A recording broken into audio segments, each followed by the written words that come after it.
So we mounted up, did a quick scan. We're like, all right, let's go. Came up with our assault plan. And my support by fire position that was being provided by the infantry. Never underestimate the enemy. They pumped 2 mortar rounds onto that to knock them out as they saw us driving in. So they had to displace. And now I had no support by fire. We had no air support at the time. There was some pulling in the overhead. It was just like this confluence of stuff. So now we drive down to this compound, and as soon as we get there, we are in the base. Murphy's Law says if your attack is going well, you're in an ambush. Well, my attack went swimmingly because I was at the base of a U-shaped ambush, and they were hammering us inside of 100 yards. RPG round bounced off the hood of my truck. I don't know. And it blew up behind us. My guys dismounted and started doing fire maneuver bounds through these guys in trench lines. And they're throwing grenades, and oh my God. Well, I think it scared the shit out of the enemy because they're like, these guys are crazy. Yeah.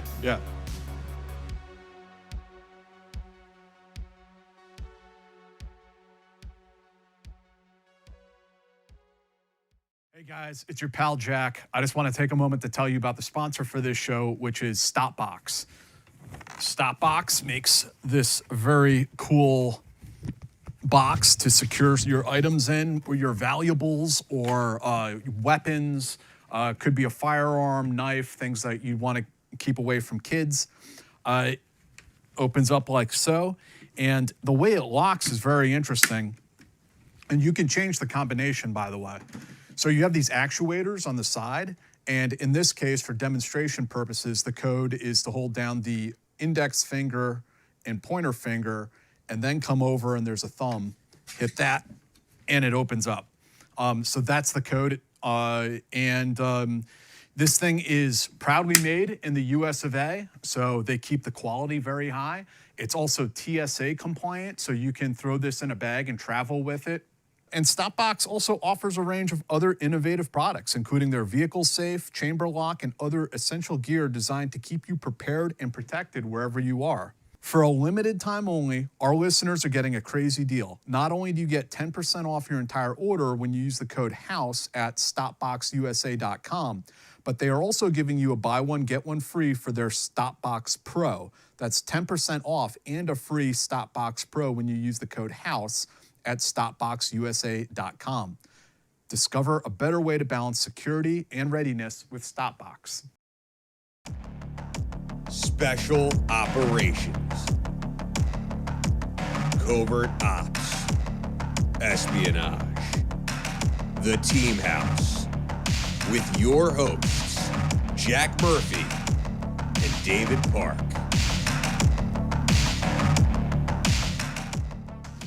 Hey everyone, this is episode 342 of the Team House. I'm Jack Murphy, here with our guest in studio today, Ivan Ingraham. Ivan had a career in the Marine Corps, served in Recon, Force Recon, MARSOC, and then some JSOC assignments. There's a lot to talk about here. You're also an author, written a series of books, The Patrol, Dream Job. What are some of the others? 22 and Athena. Okay, those are the ones that are out now. He has more in the works. Ivan, thanks for joining us, coming in studio today. Pleasure. So, the question I ask everyone about their origin story, if you can tell us a little bit about, how you grew up and how that took you towards the Marine Corps. Kind of by accident. I'm from Maryland.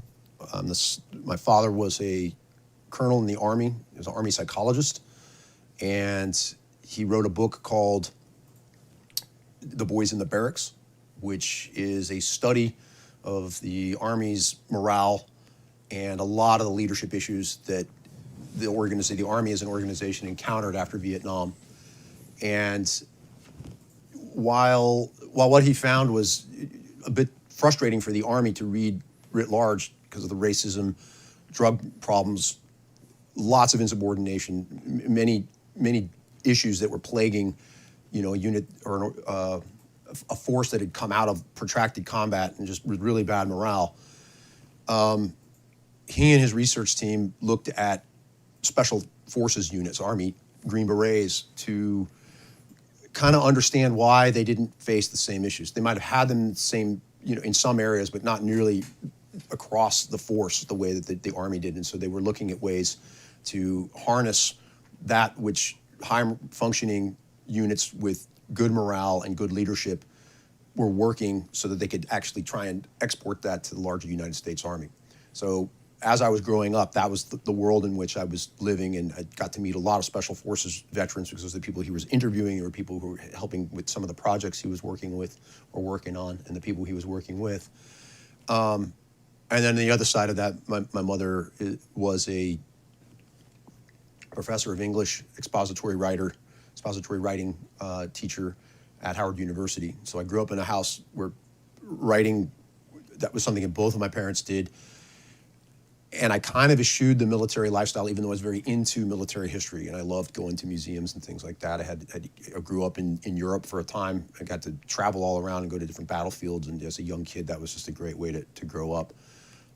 So then when I went to college, I played lacrosse in college, and when I was getting out of, or finished that and decided, okay, I'm gonna go into the civilian workforce, I just kind of had this nagging desire to serve or do something more adventurous. And so I really wanted to be a law enforcement agent, federal law enforcement agent. So I looked at the marshals, I looked at diplomatic security, FBI.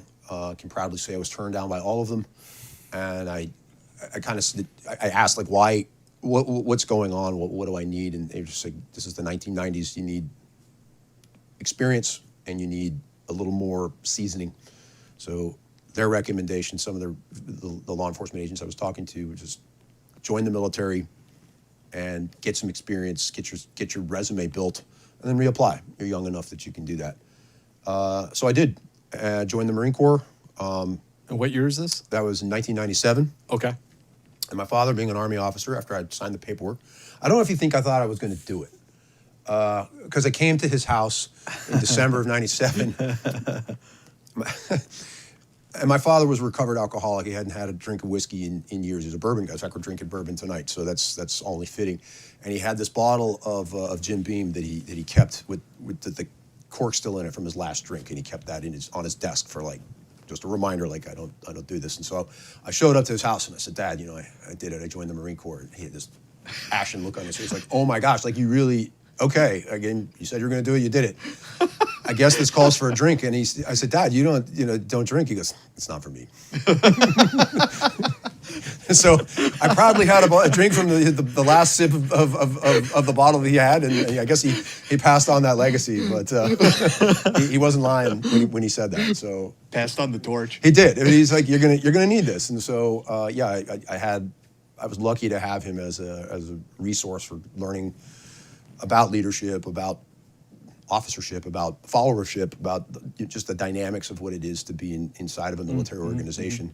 Of course, you have to do it yourself, and a military psychologist at that. well, that had its own had its own challenges. But of course, yeah. I mean, I was at that point. I was just as the Marine Corps said.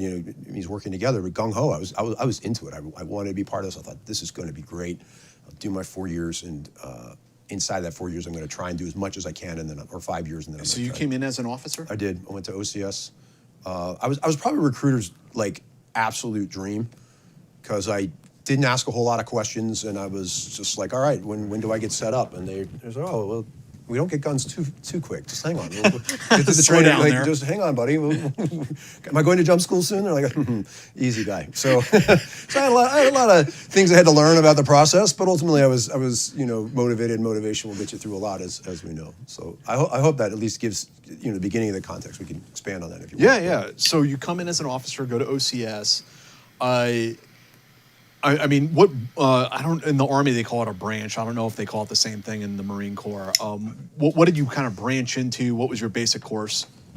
So Marine officers will generally be sourced from either ROTC / what's called MECEP, Marine Enlisted Commissioning Program, so that sort of people can come up through the ranks. Green to gold kind of that thing. kind of thing, Yeah, exactly. Yeah.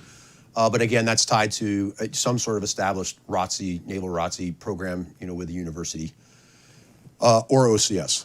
And then, of course, the Naval Academy is its own provider. And everyone, once you're commissioned, regardless of your source, So I just did OCS 10 straight weeks over the winter with some very caring staff. I mean, they were wonderful. They were very attentive, made sure that I understood how to be a Marine right off the bat.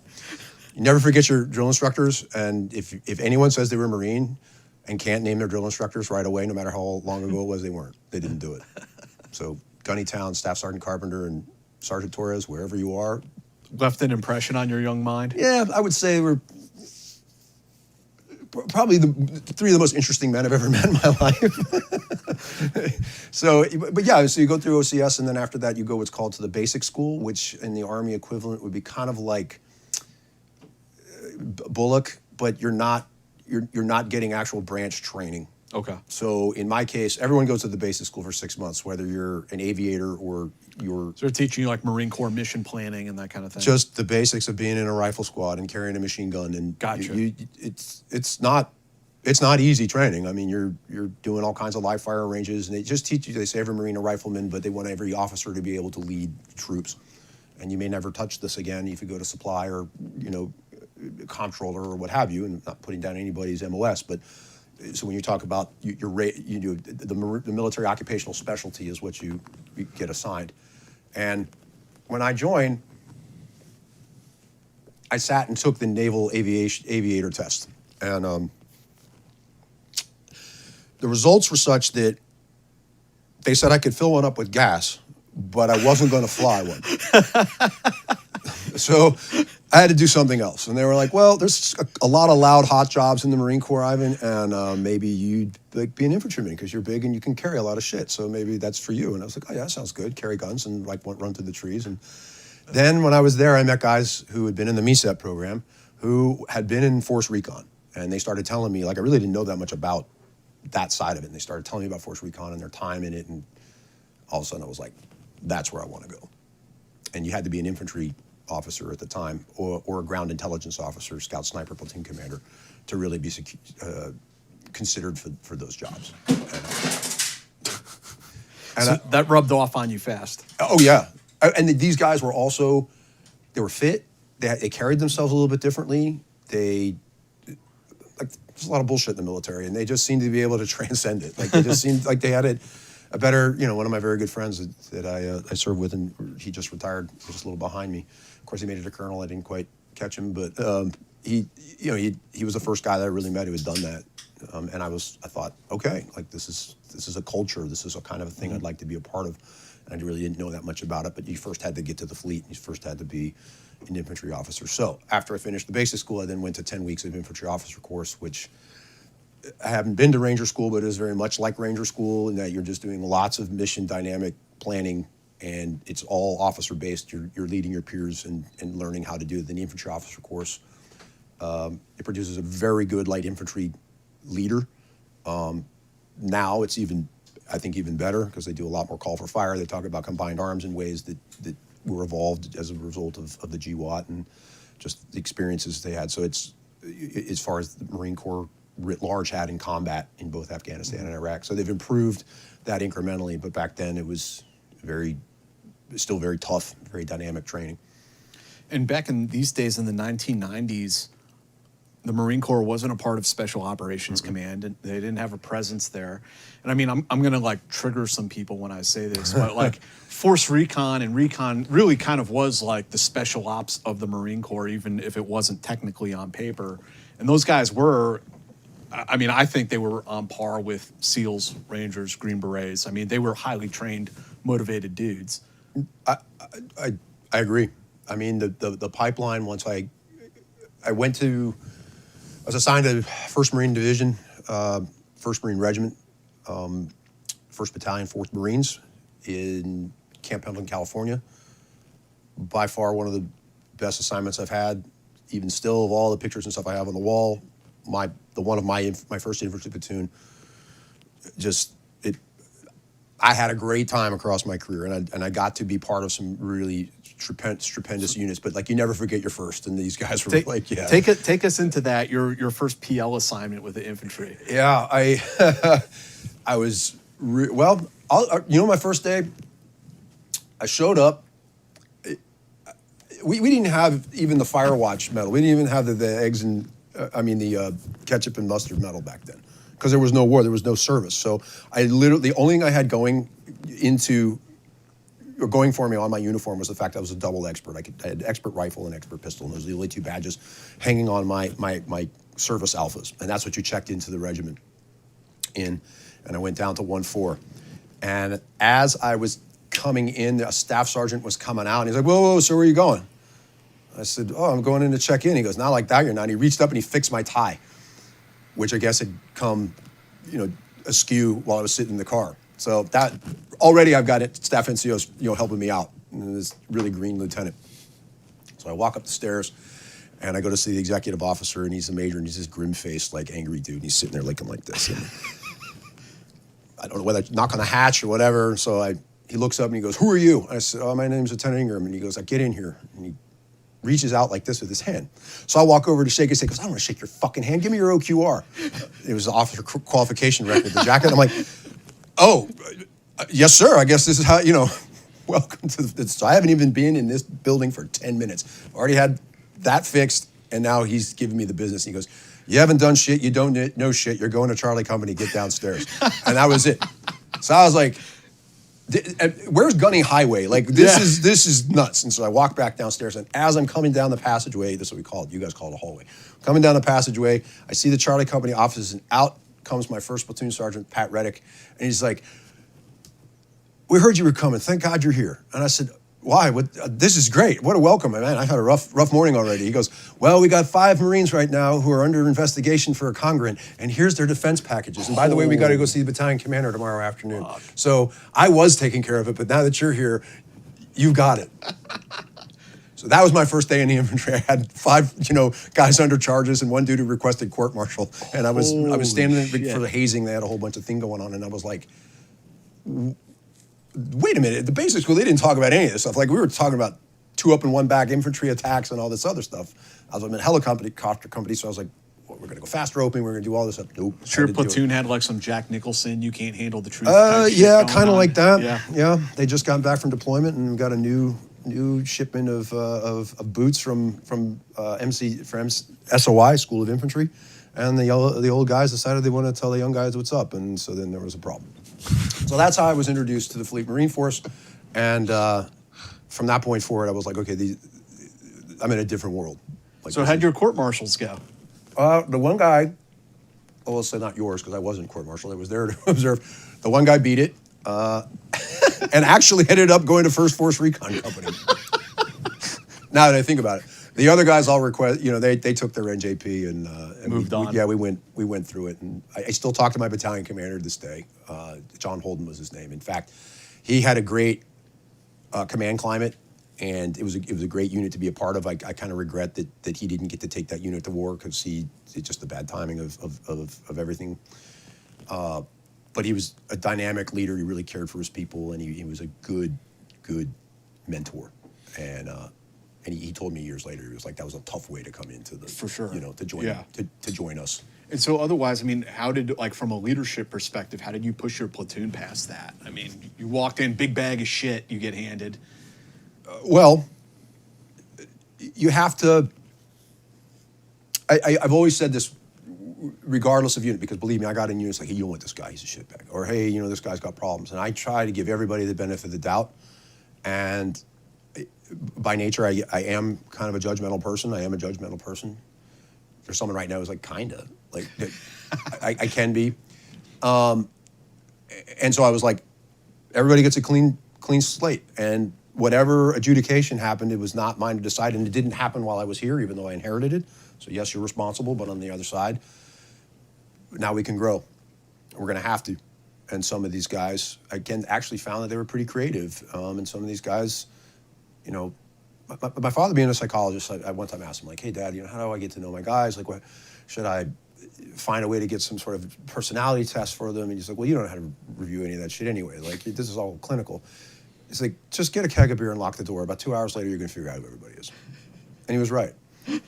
So I went in, I was like, all right, because I had I had hoodlums, I had gangbangers, I had guys who were on work release. They were a tough group of guys. They're from all over the country. And I was like, all right, I'm not going to turn anybody in, but I need to know who knows how to boost a car. And these guys are all looking at each other like, I said, come on, who knows how to, who knows how to hotwire stuff, who knows how to drive stuff, and starts these hands going up. And it's like, the reason I'm asking is because if we go to a really shitty place, I need people who can get things. And they're like, oh, wow, he's a bank robber. This is going to be great. Like, I haven't, but I mean, that was the mindset you had to have because you didn't know where you were going to serve or anything. And I had to figure out ways to capitalize upon strengths and also build a little bit of trust. And it was the 1990s Marine Corps. You guys weren't getting funding. You weren't getting new kit. And a lot of people, we weren't getting a lot of action either. We had like 3 guys in the entire battalion who had a combat action ribbon, which is the CIB, combat action badge equivalent. Like the old sergeant majors and stuff. Well, the regimental sergeant major had been in Vietnam. He's one of the last serving Vietnam veterans at that point in time. But we're talking like guys from Bosnia. Gotcha. Our company gunny had been in Somalia. Our company commander actually had been in Somalia in the early stages of it before the Marine Corps was there. Before kind of Black Hawk Down took over. So the initial push. These guys, there were people who had some experience, but you did not have this large population, this baseline of people that you could rely upon. In fact, combat veterans, seeing what my platoon was doing with hazing would just think that was a joke at this point. So you're right. There was nothing else to do. So I want to take a minute today to tell you guys about the Perfect Jean. I've been wearing them for a few weeks now and really enjoy them, and I just want to share it with our audience. Sometimes jeans have this problem where, you guys all have seen these skinny jeans that they like crush your balls and, it's just not comfortable to wear. Or the other way around, jeans are like too baggy. You have this sort of like diaper in your ass area, it looks like. So there are these problems that, different fits of different types of jeans have. And the Perfect Jean strives to fix that. Both the fit, but also the mobility, the maneuverability. It has a stretchy fabric. Like they say it's like yoga ready, but I would say it's athletics ready.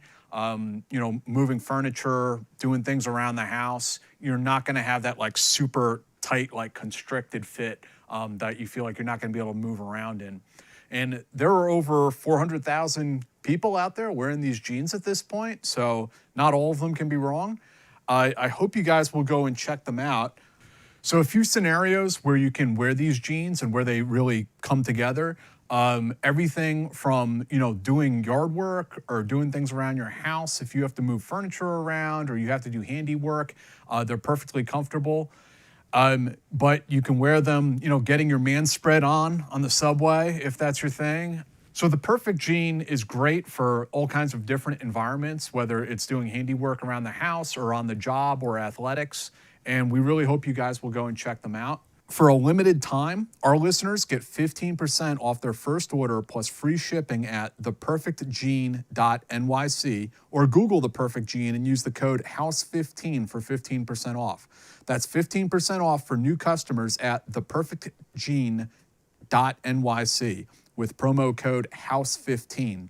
After you purchase, they'll ask you where you heard about them. Please support our show and tell them we sent you. So fuck your khakis and get the Perfect Jean. Did you guys get, not combat deployment probably at that point, but did you guys get deployed, go out with the fleet and all that? Yeah, we did. We were assigned to what's called a Marine Expeditionary Unit, which is about a regiment/brigade-sized organization. I say brigade because it's slightly bigger than a regiment. It's fully supporting aboard amphibious shipping with, at the time it deployed with tanks. It has its own air support. It has its own artillery. It's an organic fighting organization. And so when a MEU, and I was on 15th MEU, you could go ashore and do all kinds of stuff, anything from humanitarian ops to full-scale combat. And it's all launched from shipping. So I was on the 15th MEU. We did what's called a Westpac, Western Pacific. And back then it was like, they were Liberty cruises. Honestly, you were pulling into these great ports. Australia, Japan. Australia, yes. We went to Hong Kong. We went to Singapore. We did do some time during part of Operation Southern Watch as far as just border security in Kuwait, but you're not doing active combat ops. I did combat operations in East Timor, though we were not.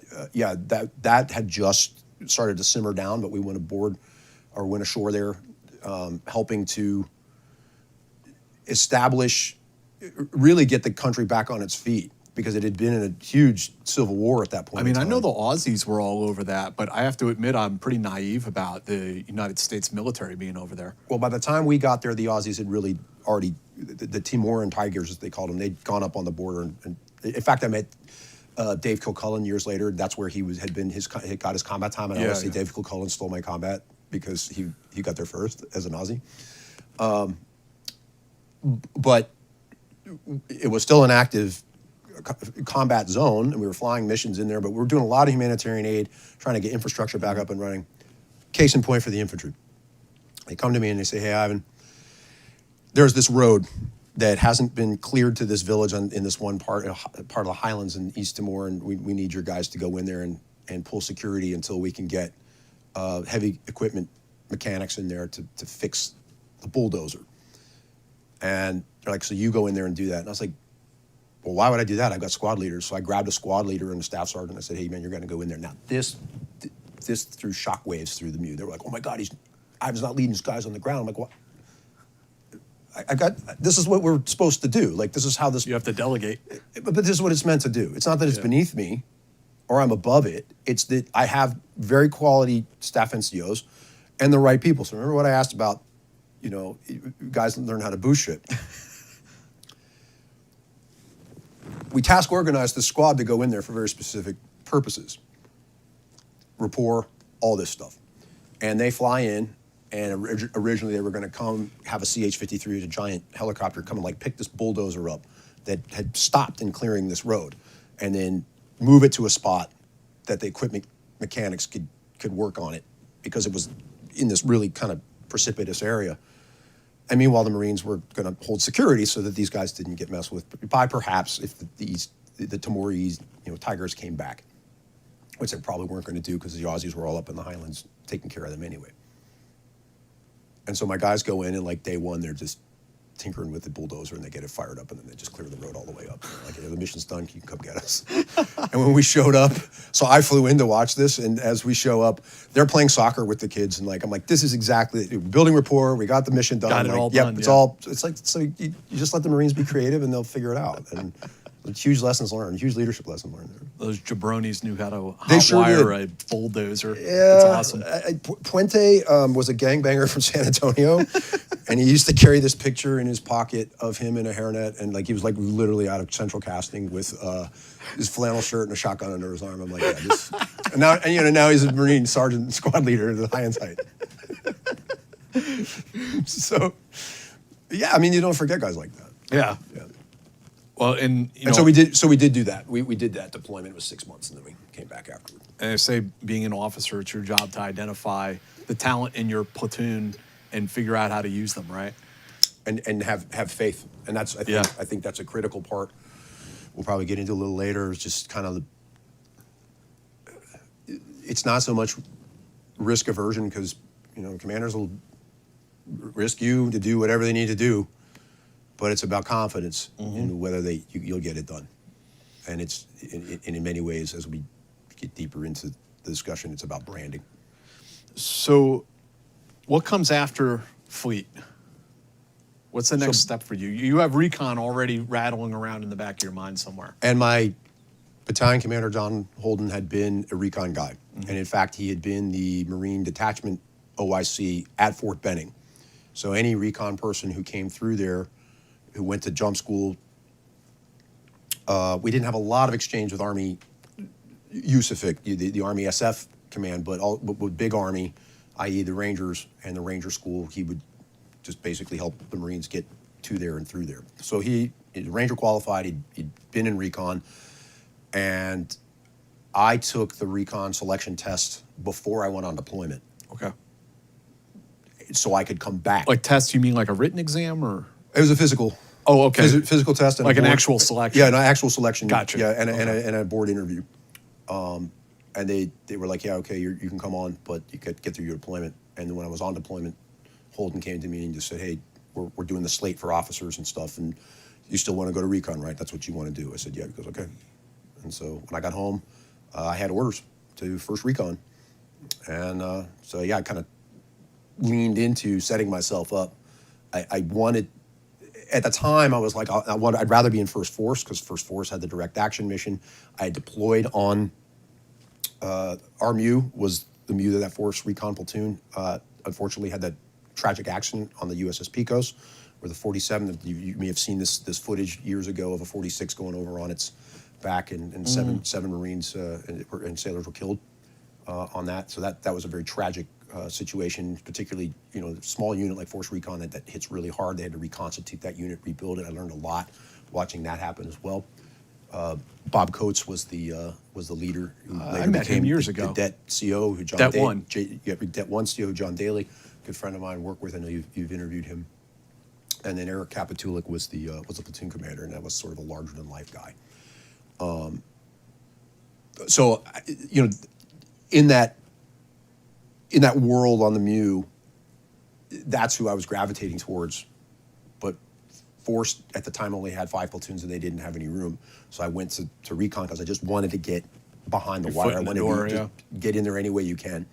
So it wasn't like an also ran. I just was a different mission, a different unit. So when I got home, I had orders. And Recon, people have described it to me, Recon is the green side. They do the sort of like long-range reconnaissance patrols. And the Force and Force Recon, of course, is the DA mission that you alluded to, right? That's probably the biggest differentiator. Yeah. Force also was able to lean further into deep penetration reconnaissance stuff. So they did a lot more of military freefall. There were guys who had been to freefall school, and we were all airborne qualified, or for the most part, the 0321, the badged. You're going to see a trend here that I'm always sort of late to stuff. So, but back to Recon, the training pipeline is largely the same as you go to different places or different schools and different things throughout the pipeline. But it all starts at the basic reconnaissance course, which is 10 weeks long. That is your entry level school. Officers and enlisted go there together. It's not like airborne school. You're just an alpha or an echo or just a number. But you serve in a team as a team. You carry a radio as an officer. You don't have separate training, that kind of thing. So you go to BRC. After that, you then go into a school's pipeline, which is jump, dive, SEER, Ranger if you can get it. But it's about two years if you put it all together. But if you match up all that training, and there will be SEALs who will just roll their eyes at this, if you went through the entire pipeline, you've gotten all the same training that the SEALs get in BUDS. And BUDS is much more efficient because it just pushes. Okay, everything except the underwater demolition side, right? Yeah, you don't touch demo till later. And that's what I mean is that BUDS is very comprehensive in the way that they do the training. The SQT is also very comprehensive. And that's the problem in the Recon pipeline, at least at the time when I was in there, is that you kind of did this incrementally. Like, hopefully you could have everything lined up and you would pass it all. But if there was a deployment, right. If you were going to go, if something happened, anything could throw you off. So I leave 1-4. I check into First Recon again in my alphas. Now I have a little more ribbons just from deployment. They call it the MEU stack. It's just you got out there and you did. I was on a boat. Yeah, I was on a boat. Armed Forces. We got the Armed Forces Expeditionary Medal because we went to a combat zone. We were not, So I got at that point I could join the Veterans of Foreign Wars, but I was, we're not combat Marines, and so then you go in to check into Recon, and it's like, oh shit, like memorabilia on the wall, like it's very tight, and again, what they called you if you were before you went there, they called you a roper because you would wear this static Kermantle rope that you could use for rappelling, turning, Gotcha. and that was you wore that over your shoulder as sort of this mark of shame that you were not that like thick nylon green rope or black. Yeah, they didn't quibble.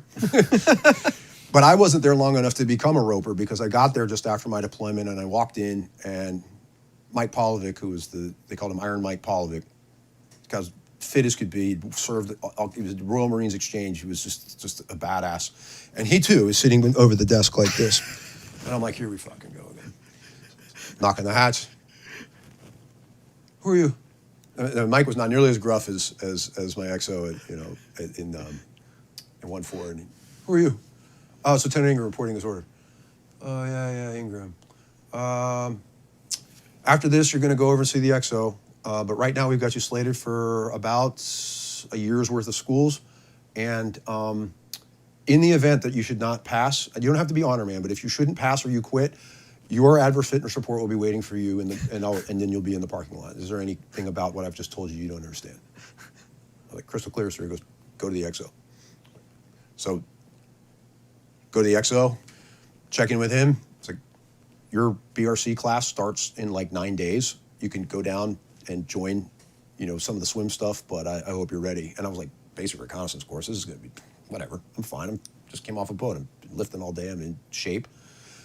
I was quickly disavowed of that day one of the entry test, which was just brutal. And then from that point forward, you have just 10 weeks of just thrashing and hazing, and it's 5 phases. You've got land navigation, you've got patrolling, you have... you get the Zodiacs you have the Zodiacs, you're carrying stuff on your head, you're doing all running the O course, and it's run out of Coronado.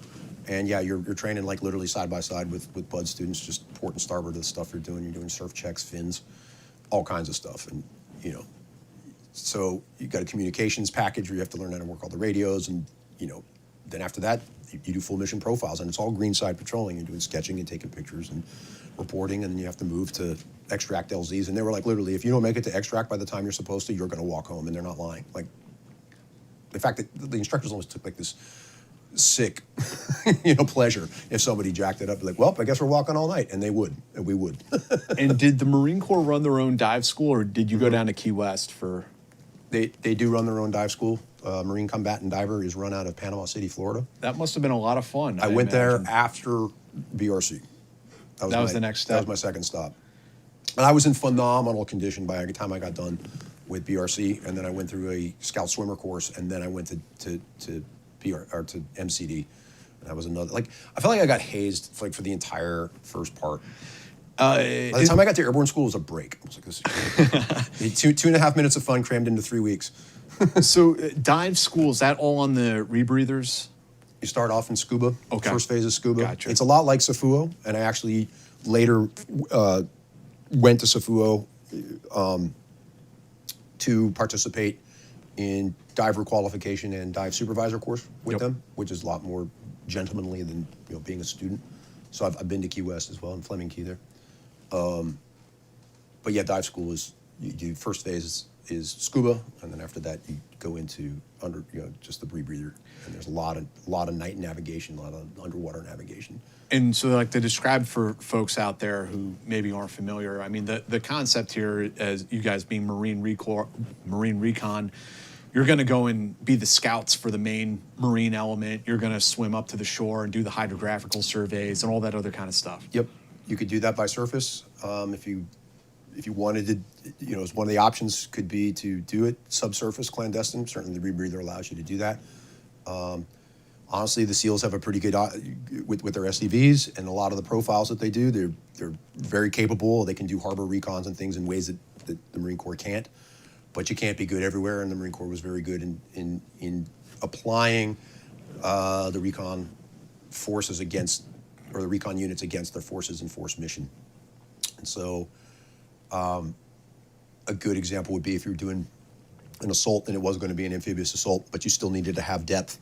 Force recon could jump in well behind and establish observation posts, maybe even be calling in artillery or naval gunfire or air on an approaching force while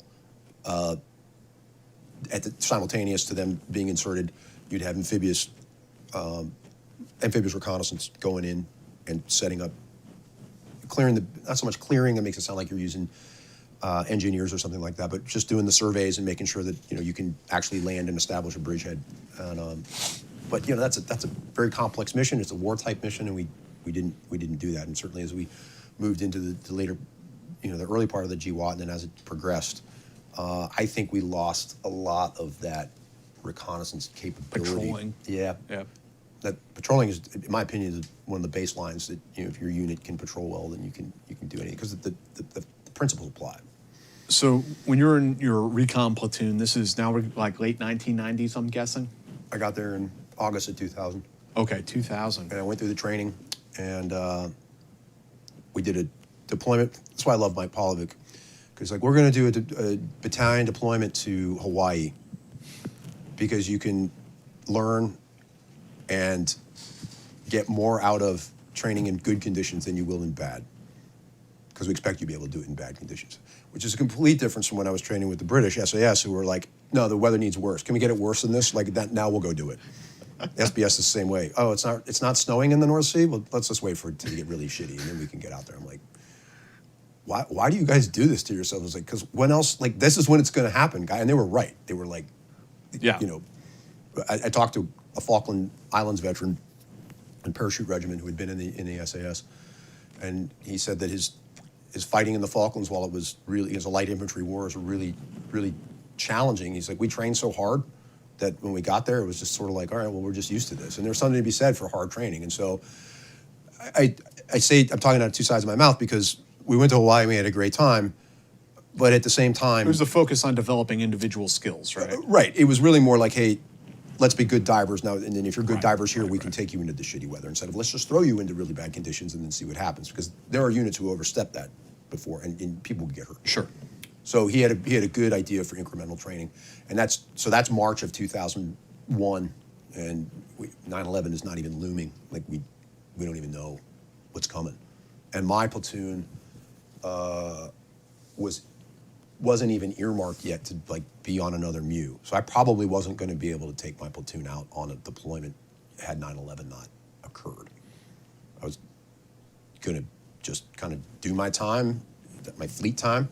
And at that point in time, I was just like, well, I'm going to start revisit the marshals. I'm going to go back to the FBI. This has been my plan. This is what I'm going to do. And so where were you and the guys at when 9/11 happened?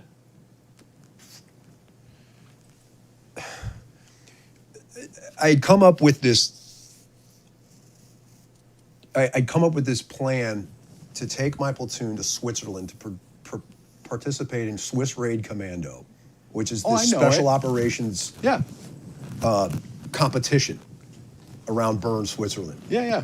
And like I said, there's nothing going on, so we were like, we're going to jump into Lake Bern, water jump into Lake Bern, and then we're going to do this. We're going to, and we got invitations, we had country clearances, I had transportation put cool. together. And it is kind of rare for the Swiss to do that kind of cross-training because of neutrality. It is a sensitive issue. Well, other Marines had done it. And so we were like, I was like, when's the last time we sent a team there? Like, it's been a few years. Like, well, let's do it. I mean, cool. So I went and briefed a guy named James Conway, who was the 1st Marine Division commander, later became the commandant. And I said, hey, sir, this is what I'm going to do. And he said, right, okay, you're approved. I hope you represent, and have a great time. That was September the 9th. So we're like literally lining up and getting everything going. And then my wife woke me up and said, you need to come. You need to come see this. And getting a little emotional because I went to World Trade Center today to visit a friend, or to see a friend of mine, but my mother-in-law's cousin was killed on 9/11. Sorry. Well, and there were family members who were working there who got out. So we John Crow, his name is there. So I went and saw his name. I went, just it was a huge, people forget how absolutely terrifying and confusing that time was. Yes. Yeah. And it's not just a big hole in the ground, right? When you go there, it's not. I mean, One World Trade Center still looks amazing as you walk by it, but the cost today going down there was like visiting a battlefield. I mean, it really is hallowed ground, right? And so I come in and I'm watching this like we all did unfold on TV. And at that point in time, I was like, yeah, well, I guess we're not going to Switzerland. Like nobody knew what was going to happen. Yeah. But then the phones were ringing like, hey, you need to come in. We're in DEFCON D. We're drawing weapons. We don't know what, it was a hairy time. It's, I hate to sound like an old man or something like that, but you're absolutely right that young people today, they don't understand what that was like. I was a senior in high school when it happened. And I mean, people were fucking afraid. Mm-hmm. There was like a palpable fear in the air. And this is the thing, is that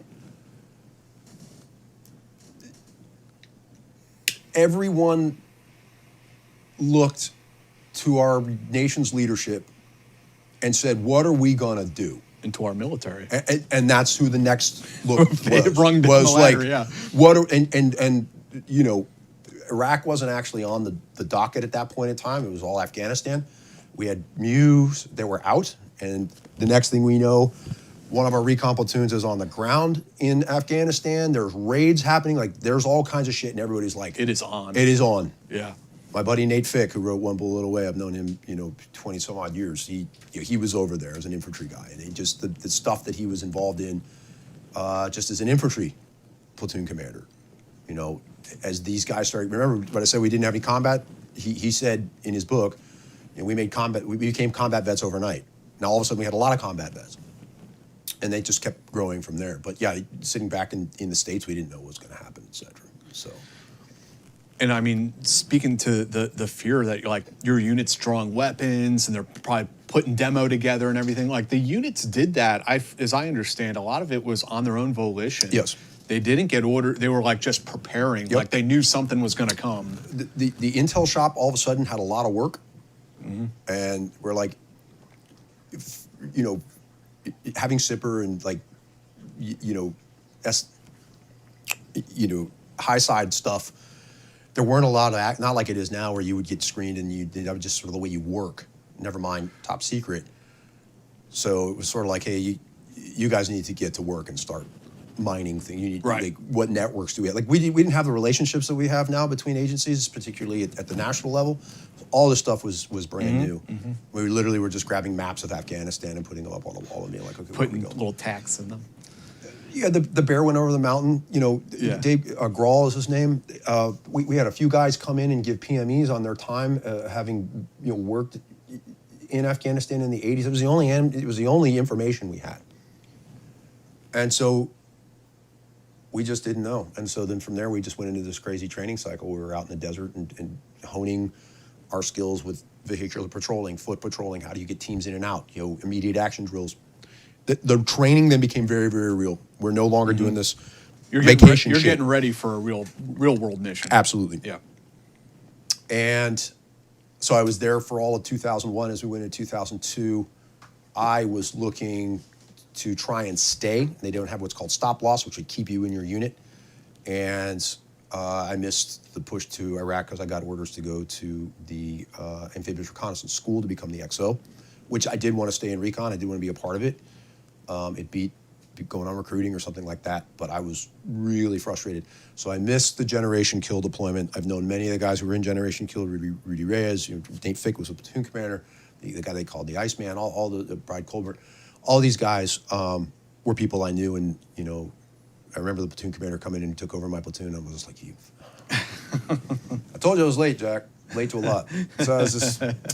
So they went, and they deployed, and I remember we were training in Key West in March of 2003, and we were out for a couple of beers, and all of a sudden CNN flashed on, and we were in the invasion, and all of us were like, can we have 20 beers, please? Because yeah. We're a bunch of recon guys, and we're not even in the, If you sleep hot at night, you know just how disruptive it can be. Whether you're having trouble falling asleep, you're waking up sweating in the middle of the night, or all of the above. That's where GhostBed can help. As the makers of the coolest beds in the world, GhostBed is your go-to for cooling mattresses, cooling pillows, and even cooling bedding. From their signature Ghost Ice fabric to patented technology that adjusts with your body temperature, every GhostBed mattress is designed with cooling in mind. So whether you want a plusher mattress that cushions your shoulders and hips, or a firmer option with exceptional support, your GhostBed will keep you cool and comfortable all night long. When you purchase a GhostBed mattress, your comfort is guaranteed. You can try out your mattress for a 101 nights risk-free and make sure it's the right fit for you. Plus, they offer free shipping and most items ship within 24 hours. If you're not sure which GhostBed is for you, check out their mattress quiz. You'll answer a few questions and get your personalized recommendation, or reach out to their friendly team of sleep experts for all the help you need. Even better, Team House listeners can get 50% off site-wide for a limited time. Just visit ghostbed.com/house and use code HOUSE at checkout. Again, that's ghostbed.com/house with code HOUSE at checkout to save a whopping 50% off site-wide. And if you're not in the market for a mattress, check out their pillows, their bedding. They have all kinds of great stuff there. So thanks to GhostBed, and check them out. So yeah, it's 03 and you haven't gotten to Afghanistan or Iraq yet. I didn't do anything yet. Nope. Man. And it would be a while. Yeah, that's frustrating. It was amazingly, Yeah. because I was at ARS, which is the East Coast version of BRC on the West Coast. Now they've consolidated it all out in the West Coast at SLI, which is better. I mean, they've got better access, better throughput. You did 2 schools at the time was meant to feed like smaller requirements on each coast, but. Did you have a fear like that, like a real fear that you were going to miss the war? Oh, of course. Yeah. I mean, I now was no longer looking to become a federal law enforcement officer. I was like, I'm going to stay in. Yeah, like, yeah. This is an opportunity. You want to be able to Kick do some this. ass. But I was in this training command, and we're training guys, and the irony is that we've got a cadre of dudes who have operational experience, and maybe 1 or 2 had done some combat, Sierra Leone or Bosnia. Doing like NEOs. Neo type stuff, protective stuff. The guys in Bosnia did some actual reconnaissance missions, and had it was real world kind of hairiness that they were doing. Not talking direct action, but they were involved in some things. And I had taken over from a guy named Doug Zembeck. Yes. So yes. So he's his own legend. We can talk about that. He's a very good friend of mine. Was a very good friend of mine. So I'd taken over from him, and he was like, "Hey man, you're entrusted with training these Marines. I know that because he was going to go to. He'd got orders to what's called now the Expeditionary Warfare School, but at this time, Amphibious Warfare School, which is a captain's level career course for the Marine Corps, and then from there he was going to take an infantry company. He was like, "Look, I know that this is frustrating for you, but you're in charge of something very important, and you need to do that job the best that you can," which was a huge leadership, and he was right. But we're a cadre of guys who don't have a lot of experience, and then we start getting dudes who were in infantry in Nasiriyah. We get guys who are part of like really legitimate ground combat operations in both Afghanistan and Iraq as infantrymen. And now they're coming in and we're teaching them how it's going to be. Yeah, that doesn't go over. Yeah, we didn't have a lot of credibility. So eventually we started getting some cadre that actually did have combat experience. A couple guys who'd been shot. So they started lending it. The entire military kind of had that problem around that time frame, like 03, 04. Ranger school, whatever it was, that you had instructors who nothing wrong or against them at all, but they're suddenly having like Ranger battalion privates with like 3 combat deployments showing up at their school. When I went to airborne school in December of 2002, and there were Ranger privates walking around with Mustard stains. Yes. Because they jumped into Rhino. Yep. With CAG. Yeah, And so, I haven't even got a jump yet, and these guys are, get out of the way. I knew a couple guys that had 2 mustard stains. Yeah. Yeah, from Iraq and Afghanistan. It's wild. Well, I remember asking, in fact, when I was joining the military, I went to MEPS, and they put you through the screening, and one of the medical screeners there was an Army medic, and he had jumped in Panama, combat Ranger squirrel, and then he had mustard stain on his, and I just offhandedly asked him, "Well, how many jumps do you have?" And he goes, "One that matters." Fair. Holy shit. Yeah. So that just being in that environment, because you're in this tough guy club, but you're not really a tough guy, and you want that. And there was a little bit of a self-consciousness, a little bit of stigma, and so I did that from 03 to 05, and then I very much wanted to lead Recon Marines. I could have gone and become a company commander, because that's what I was, an infantry officer. Doug was doing that and very successful at that. They don't call him the Lion of Fallujah for no reason. And I was like, you know what? I'm going to ask to go to 2nd Force and become a platoon commander there. And so that would be your 3rd platoon at that point, right? Yep. Is that normal or abnormal? No, that would be very abnormal. In fact, taking a platoon as a captain was career suicide. And my monitor, my detailer, he even told me I had to sign he said, "I'll cut your orders there if that's what you want to go. I got plenty of people that need company command time. So if that's what you want to do and they've got a job for you." I drove down there and interviewed with the commander and got a stamp, and then I came back that day. I was like, "All right, So you got to make your own luck, right? You got to chase it down. But if they didn't give it to me, I don't know what. Like that's the direction I want to go. That's what you want to do. Yeah, but them allowing me to do that, and that decision is what set the rest of my career. Because I was told like your career's over. Well, they didn't know what things were going to look like. But they're like, So you go to force as a captain, take a platoon. Now and I've trained guys at ARS who've now been to combat and come back, and now they're like, "Oh, great, asshole! Welcome." Now we're into like 05, 06. All right, so what's it like landing at force?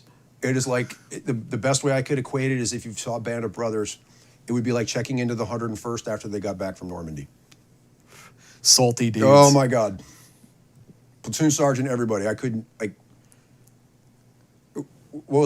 I had, you still have to be a leader, you still have to be there, but you got this, it's not even a chip on your shoulder. You just have to try and figure out how to navigate. You have to earn the respect. You have to earn, and so go on all the way back to my first infantry unit. I kind of was like, well, I'm going to start just like that. They all get a fair shake. Hopefully they'll give me one too. I already had a reputation within the recon community for good or for ill. And so I had to kind of I had to humble myself. My friend Roger Sparks, who does some really good veterans work. He's out of Alaska. He was a recon guy and then went to PJs, a Silver Star recipient, a really, really great guy. When I was at First Recon, he's one of my team leaders, and he's like, there's a time in everyone's career where you come legit, where everybody's just like, okay, you've got what it takes. And never forget that. Like when you get to these units, you've got to figure out a way. How did you go about that? How did you build rapport with these guys and kind of like get that nod or handshake that like, yeah, okay, this guy will work? Well, I had a lot of talented NCOs. Obviously, their combat experience was quite significant by that point because they'd done Afghanistan. Some of them had been Afghanistan and Iraq. And they were seasoned, and so I just said, all right. I sat down with the platoon sergeant and the platoon commander, or as their platoon commander, and I said, all right, how are we going to make this unit work? I'm here to lead it. I mean, yeah, you sought their guidance. Yeah, and I don't have to take my shoes off and say I'm in charge. I'm just like, people already know that, but that's not what I'm here to do. And then I also went to other platoon commanders who had been involved in that for a while, and said, hey man, this is a challenge. This is hard. What do I do? You know these people. What do I say? And it's not so much looking for validation, and you're not looking for. I'm going to tell you what to do. It's just sort of like, hey, I need some guidance here. Yeah. And that's a hard thing to grab hold of, and it's hard to like I said, to humble yourself. It's hard to kind of say, okay, this is what I don't know. And there was a lot of stuff I didn't know, and there was a lot of stuff that I could offer. And I said, all right, we've got to figure out that blend. And so when I took them out on a patrolling exercise, they were like, what is he doing? But I did it for a very specific reason, to watch and see how these guys work and what do they do and how do they move at night and what do they... And then we got the keg of beer and we figured out the personality. So my dad's legacy was right on. He knew what was going on. But no, that's interesting. I mean, you took them out on a training exercise, and it really was for you to observe them and to see how they operate so that you can kind of then mold yourself around that. Knowing they were also watching me. Yeah. And so you can't be first in everything. You wish you could. You wish you were great across all areas.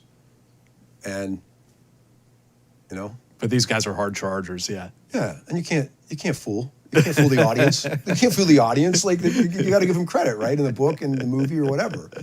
And so, yeah. And then after a while, we got to know each other, and we were getting ready actually to deploy to Iraq as part of a MU, because that's what it was at the time. And then Donald Rumsfeld came down and said, we're standing up MARSOC, and Marine Corps figure it out.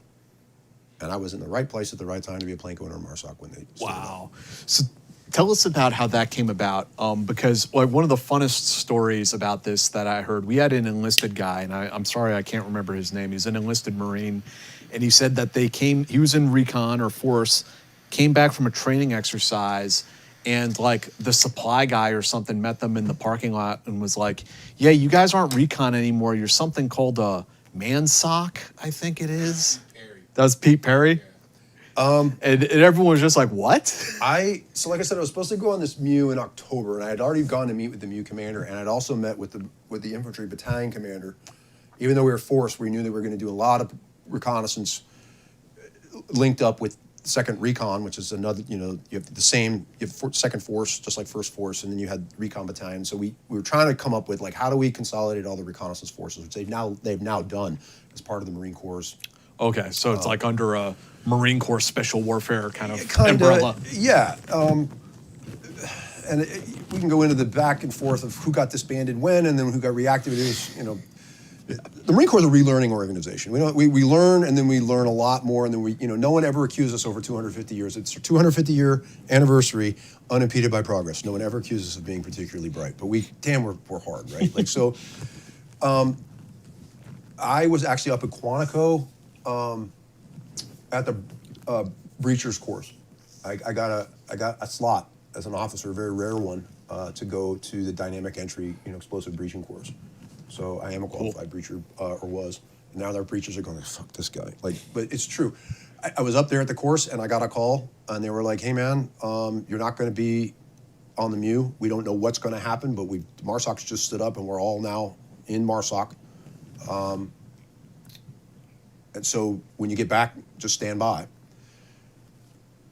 So we didn't know what it was going to look like. We know that we were now falling under SOCOM, but they brought in auditors to our arms rooms, all our supply. And to your point of like, we didn't have any gear, we didn't have any, we're working on a shoestring budget. SOCOM came in and looked at our weapons and looked at all of our stuff and were like, how have you guys been doing this? You're so poor, you actually don't know how poor you are.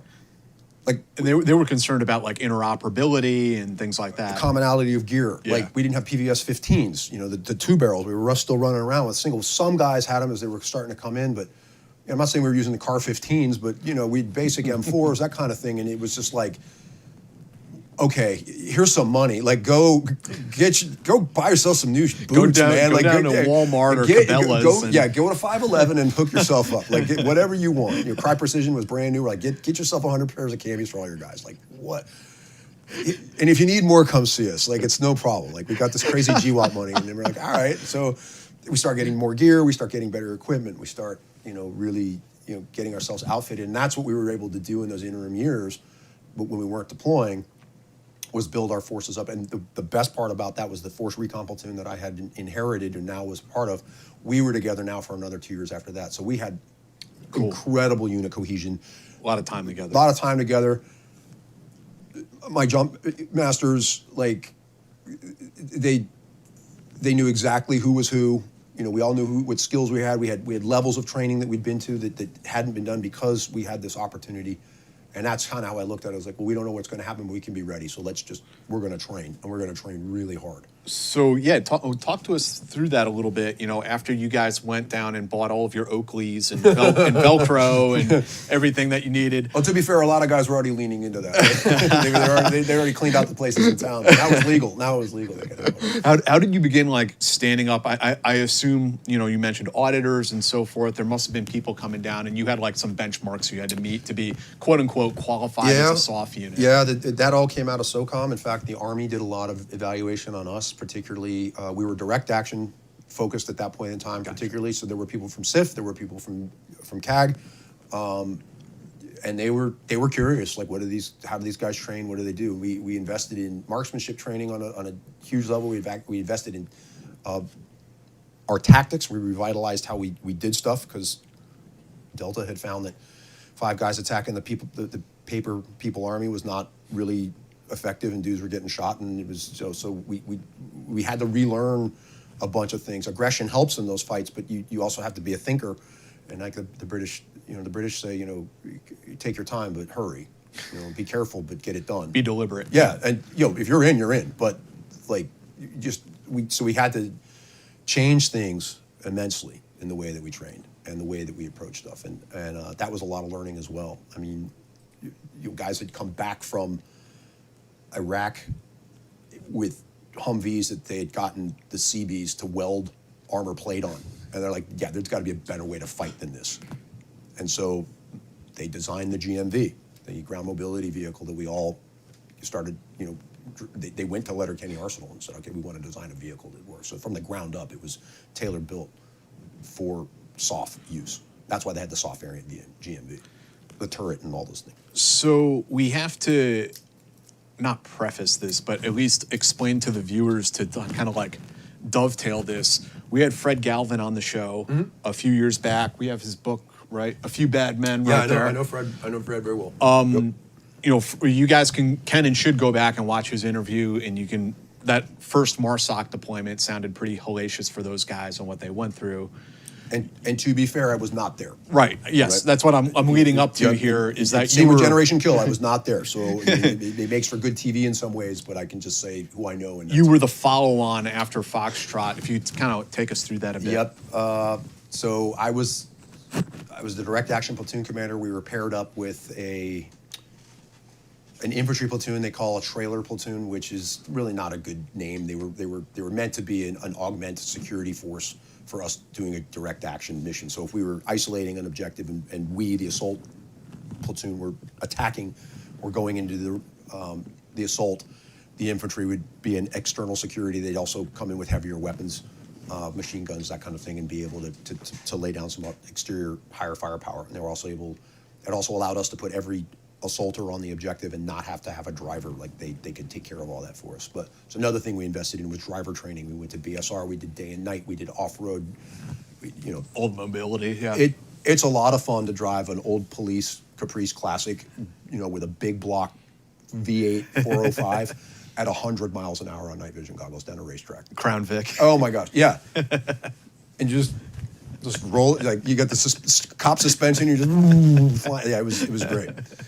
So but we invested in that kind of stuff because one of the biggest casualty producers was vehicle rollovers and accidents. So we're like, well, then shouldn't we learn how to drive? And you got to drive in your body armor and your gear, and you got to be able to feel the pedals in your boots. And so we tried to make his training as realistic as possible.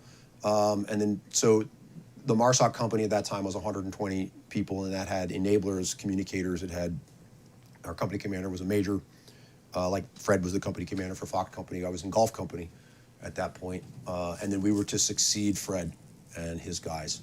And then they got into the encounter, the ambush that they were involved in, and you can read about that. You can go see different things, and that was a really difficult time because people are quick to judge. The facts weren't there. I told Fred at the time. I mean, we were hearing about it. I think I was in the Special Forces qualification course, and I was hearing weird stories at Fort Bragg about this stuff that, as I now know, are highly exaggerated. That's not how it went down. Everybody heard that. Yeah, and it sent a shockwave across.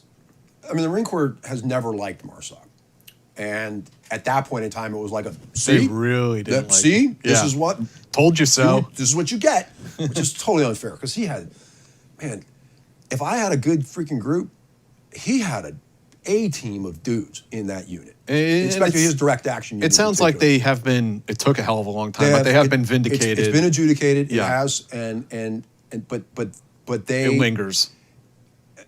Yes, We have some scars. It does, and it also went through SOCOM the same way, because it was like, well, what's going on here? And so there was even more scrutiny on us as we were ramping up. You talk about certification, where they're like, well. Let's take a look at, we really need to look at these guys carefully. And we're just like, wait a second. What I do. We're training as hard as anybody else. We've already demonstrated, we had demonstrated our capabilities to do what we needed to do. And so coming in after them, that was the environment. And we just had to kind of figure it out. Another leadership challenge for gosh. you. Are we seeing a trend here? Yes. We're crying out loud. We're only in 2007 right now. How did you overcome this particular leadership challenge that MARSOC is under the microscope, and in the eyes of many military leaders, you guys suck. It's not fair, but there's a perception out there. We needed to be the best people we could be. Mm-hmm. And I said, we know who we are. We know what we can do. And it's up to us. Now, this doesn't mean zero defect, but we don't have a lot of room for mistakes. In fact, we don't, because we're playing with house money now. So we cannot have a bad bet. And unfortunately, some people took that to mean really holding back. And Fred did tell me, he's like, you're going to enter a world where people approach things from the point of view of like, I don't have to do anything right so long as I don't do anything wrong, and they'll wait out stuff like that. Right. And so That's a little metaphor for the entire war. Fred was right. I'll give him. Yeah. I'll give him. Fred and I get along. We always have. I haven't talked to him in a while. So Fred, if you're watching, man, love you, buddy. But he really he had to fight his own fight for his unit's good name, for his men's good name, and he didn't give up. Like he had his people's back, and I think that's what my own guys wanted to know as well. Like, hey, if this goes down, is Ivan Going to support your boys. stick with you? But the answer was yes. But again, you have to figure you had to figure this thing out, and so we deployed to Afghanistan in summer of 2007, and we were there until the early part of 2008, and we saw a protracted amount of combat, a hell of a lot of. When I was in infantry officer corps, we had a guy named Blackjack Matthews, lieutenant colonel, a battalion commander in Way in 1968. And he had given his Marines the order to fix bayonets. Fuck is right. And what he said about that is that it was the most difficult order that he'd given anyone because he knew someone on the other end of that rifle was going to die. And so, while I of course never gave the order for fixed bayonets, I know people who have done it in combat. Really? Oh yeah, infantry units. There's infantry guys who've seen way more combat than we have, Jack. I mean, seriously, let's call it what it is. And so, but I thought to myself, and they talked about the combat that he was in, and the just day overnight type of leadership and things that he had to be involved in. I was like, I'm never going to see something like that. I'll never say never, because man, oh man, I couldn't get deployed to Iraq. I couldn't get. I kept going to these. You fought for this. I was doing everything I could, and now I was finally able to go to the game, and I got all caught up. What area were you guys deployed to? We were in the Helmand. Okay. Because at that time was dicey, really dangerous. I mean, not that any place was great, but that was This time frame is like during the surge too, isn't it? No, it's just prior to that. Just prior. Yeah. Okay. So we were kind of the only Marine unit in this area, kind of alone and unafraid, and then we were lashed up with. We were working with Special Forces units. So I have earned my Special Forces combat patch, which is pretty cool. I actually take a lot of pride in that because I work with some phenomenal guys, and to be fair, we were new to the environment. There were guys who had been in Afghanistan, but earlier there were guys who'd been in Iraq, but this was not Iraq. It was different. You had to relearn things, and the enemy gets a huge vote. And we were working with SF guys who'd been there a while, and they were like, "Hey, we're going to show you some stuff, like different ways of packing your gear, different ways of patrolling, or navigating and avoiding IEDs and all this other stuff." And they we definitely avoided more casualties than we took, even though we did take casualties because of their tutelage. And I would give them. But on the other side, it felt like we were being watched. Like, hey, right. Big brother. Yeah, well, hey, nobody really trusts these MARSOC guys too much. So let's just put some SF guys with them because, they're so trustworthy. Yeah, I was going to say. I was like, well, it depends on how you look at it, right? Yeah. And so we just came to find, like, after a while, it was like, hey, you guys are like us. Well, yeah. I mean, we were trying to tell you that. Like, we get it. But people did ask, like, well, what's your training course like? Did you get a beret? Did you get in? We didn't even have our badge in the MARSOC badge. You weren't Raiders yet? Nope. Yeah. And we were all Force Recon. But I tell you what, like, as soon as you told them you were former Force dudes, you got this credibility. Yeah, like, okay. What you're talking about. Like, okay, these guys are all right. Any missions that like stand out in your mind? I mean, maybe like the first time you were in combat, or any that particularly, stand out for you? So we were tasked, like we said, we were a direct action unit, but we did a lot of infantry fighting, but we're small. 120 guys is still not a lot of dudes, especially out in that bad guy country. And we often did a lot of patrols by platoon, so you've only got 5-6 vehicles that you're out there by yourself. Whether it's reconnaissance or you're actually doing active combat ops where you're searching for the enemy, or even a raid, which we did do a few of.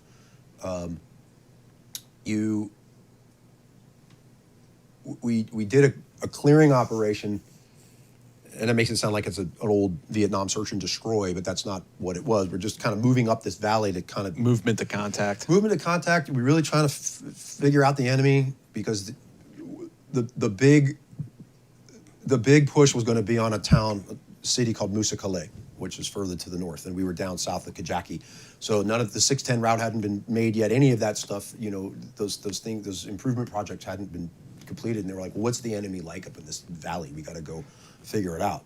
So they sent us into this valley, in the Helmand River, to go and do that. And at first it was presence patrols. You know, you're going to meet with people, meet with villagers and things like that. And then it just started getting incrementally more hairy the further north we went. And so we did a clearing operation as a company. We were in 3 different sections, and mine was actually in reserve. So it was not so much rear security, but you know, we had to like move in a bubble, you know, cigar shaped patrolling formation, just with vehicles basically. So you've got your flank security. We were in the back, and we got into a pretty good contact over on our left flank. One of my vehicles was hit. Luke Milam was killed. He was a Special Forces medic. They called SARCs, a Special Amphibious Reconnaissance Corpsman, which is a Navy 18 Delta. Special Forces medic. He was... Luke was a great guy. I still speak with his family. He factors very heavily into my novel, which will be coming out this year. He held the Army, the USASOC Special Forces Medic of the Year award, and the MARSOC Operator of the Year award simultaneously. Jeez. Okay. So he was an absolute warfighter, and when he was killed, we were like, "Oh my God! Like, this is our One of the best guys. yeah." in the This is unit. like holy shit! Like it was, and 5 other guys were wounded, and it was really that was just a huge eye opener. And I think that day was when I really learned how to lead, because you had to somehow deal with the flood of emotions, and your Marines are all busted up, and then you've got guys who want revenge, and you've got dudes being evacuated, and it was just terrible. So the next day, as we're doing this assault, at that time I had not fired my rifle in combat yet. I'd heard this whole thing on the radio. I'd seen this entire thing unfold, but it was distant. I was an observer, but I wasn't in it. And I was like, I've now seen combat. I've been in combat, but I don't feel like I've been tested. And then later that evening, the following day, my company commander came to me and said, we need to establish a foothold on this one part of this ridge line. So I want you to take your platoon down into this, to this compound, and take it over and fortify it. And the rest of us will swing up past you. Because everyone else had been in a lot of contact, and we were fresh, relatively fresh, because we'd been in the back. We mounted up, did a quick scan. We're like, all right, let's go. Came up with our assault plan, and my support by fire position that was being provided by the infantry. Never underestimate the enemy. They pumped 2 mortar rounds onto that to knock them out as they saw us driving in. So they had to displace, and now I had no support by fire. And we had no air support at the time. There was some pulling in on the overhead. It was just like this confluence of stuff. So now we drive down to this compound, and as soon as we get there, we are in the base. Murphy's Law says if your attack is going well, you're in an ambush. Well, my attack went swimmingly, because I was at the base of a U-shaped ambush, and they were hammering us inside of 100 yards. RPG round bounced off the hood of my truck. I don't know. It blew up behind us. My guys dismounted and started doing fire maneuver bounds through these guys in trench lines. And they're throwing grenades. Oh my God.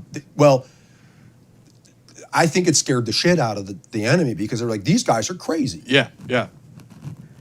I mean, that's a reputation Marines had with the Japanese during the war. I mean, this is who you guys are. So I realized after the RPG hit the hood and bounced off, I was like, okay, I don't want to be in this vehicle. I at least need to get out of it, and I need to control this fight. because that's the officer's job, is command and control. But we also teach the fighter leader concept. And I get out of the vehicle and the bullets are flying, and I start to run around the back, and my driver yells, his name's Coyle, he goes, "Hey, sir, can you shut the door?" I'm like, dumbass. So I run back and I shut the door so he has some protection. And he's just sitting there, my 50 caliber, my gunner up top is blasting me with a 50 caliber. I run around the other side of the vehicle, I'm getting on my radio, and I mean, it is just chaos. And calling in contact report, and then I get the word, "Hey, get out of there, this place. Like, there's no point in trying to fight this out." So tell everybody, "Hey, we're withdrawing. Get back to the vehicles."